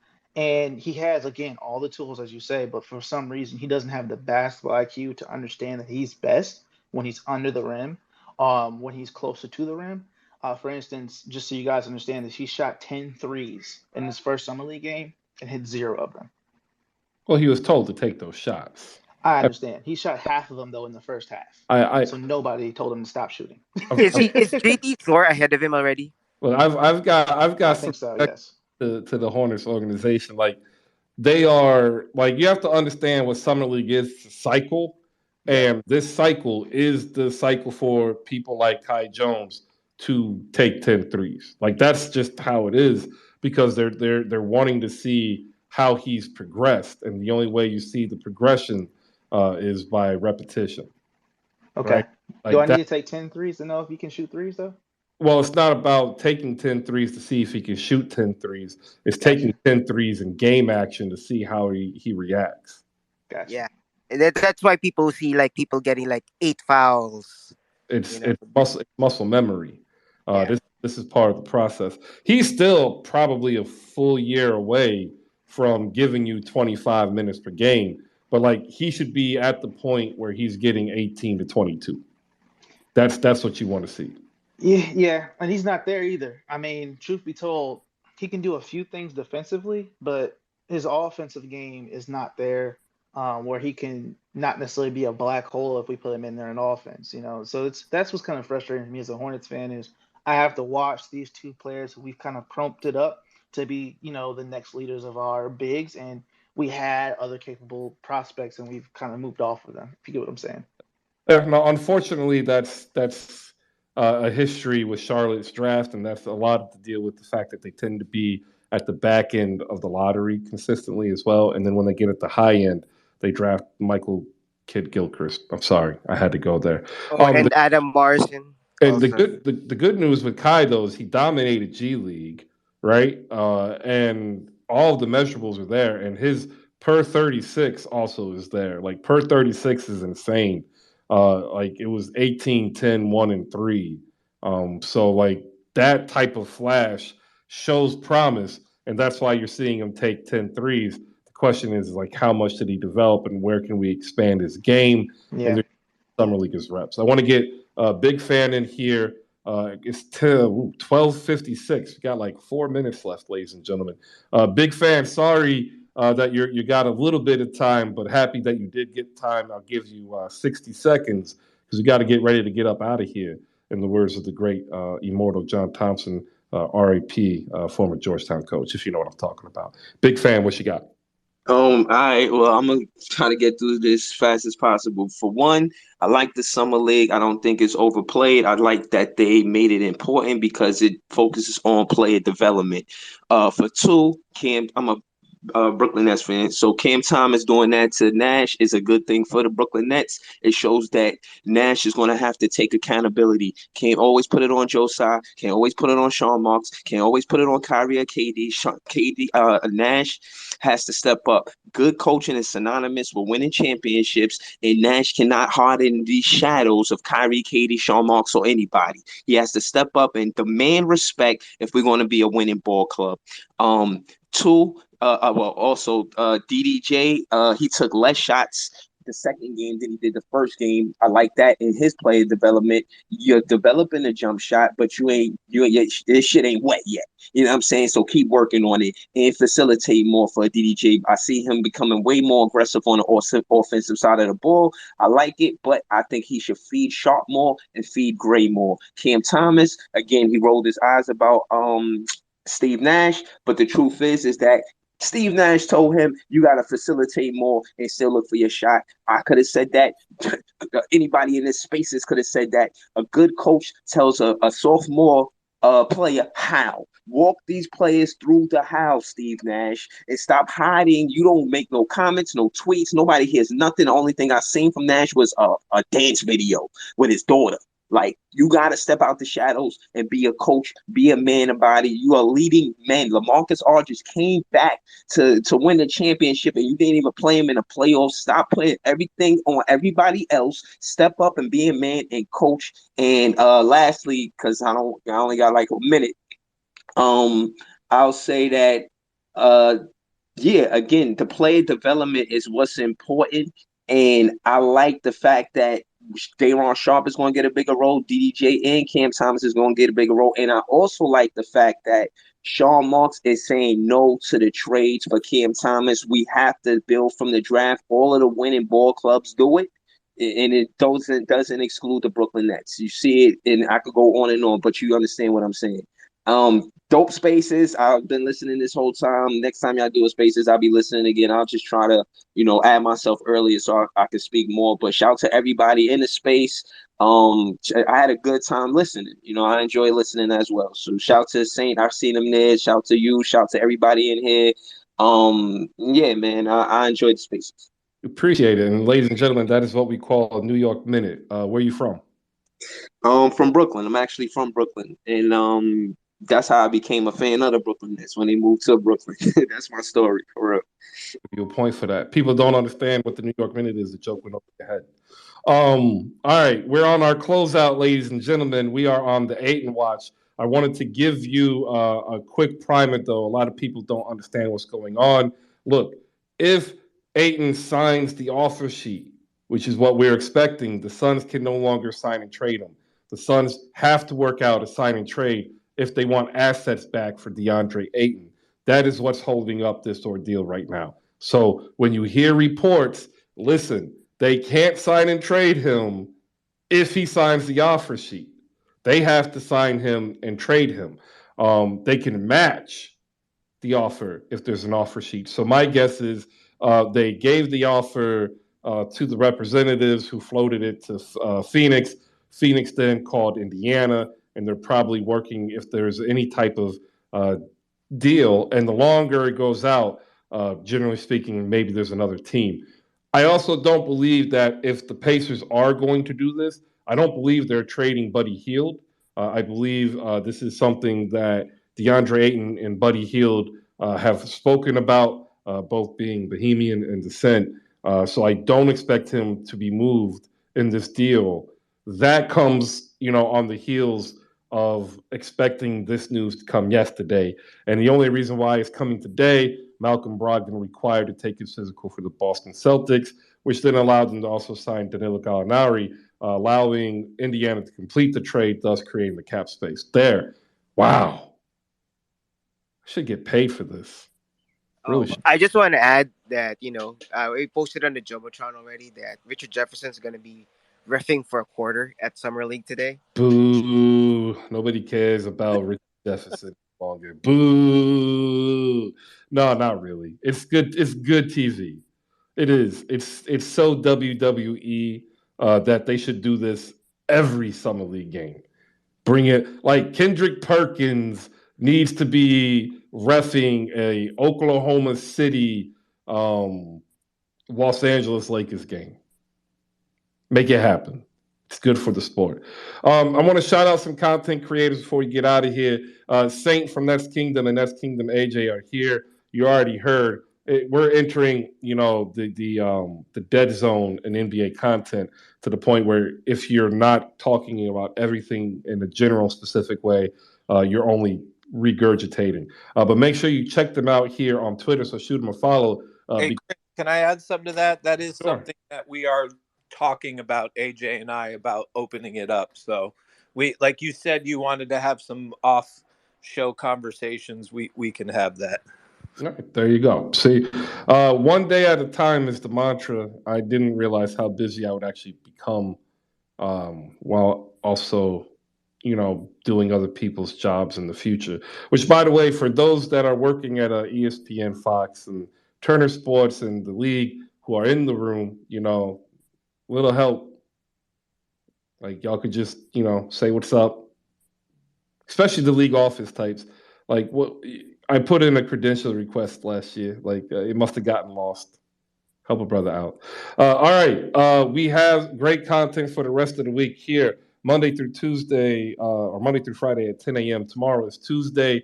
I am trying to get a couple of reporters to possibly pop in here. I doubt that'll happen if we do get the Ayton movement, because that'll spur other stuff. So stay tuned. Tonight, we should have another episode of The Locker Room with NBA Film Spaces, a.k.a. Gifted Blade. Make sure you catch him there. Rolo and Jose are in the building. If you are a Mavs fan, check out 77 Spaces. You have Big Al, which is Half Court Heat. JFK covering some Heat stuff. I want to give a shout out to T-Rexy. He's in the building. I hope you had a good weekend. All right, that's it. That's all I got. I'm going to hit this. I want to thank the Pickup Card Game for coming in today and sharing their experience. You can find it at the handle _GameFlow, FLO. And you can pick up your copy of the Pickup Card Game over at slamgoods.com. Slam Goods, part of Slam Magazine. So if you haven't checked them out, they got a lot of cool stuff over there. So shout out Slam and Slam Goods. Shout out to TJ Keasal coming up and speaking to us. You get to hear her and realize that she's not a catfish. And last week, if you watched Brother from Another, I made an appearance. You can then go on YouTube and see it and find out that I, too, am not a catfish. Although I think I've been called one before. All right, see you tomorrow, 10 a.m. Have a great day.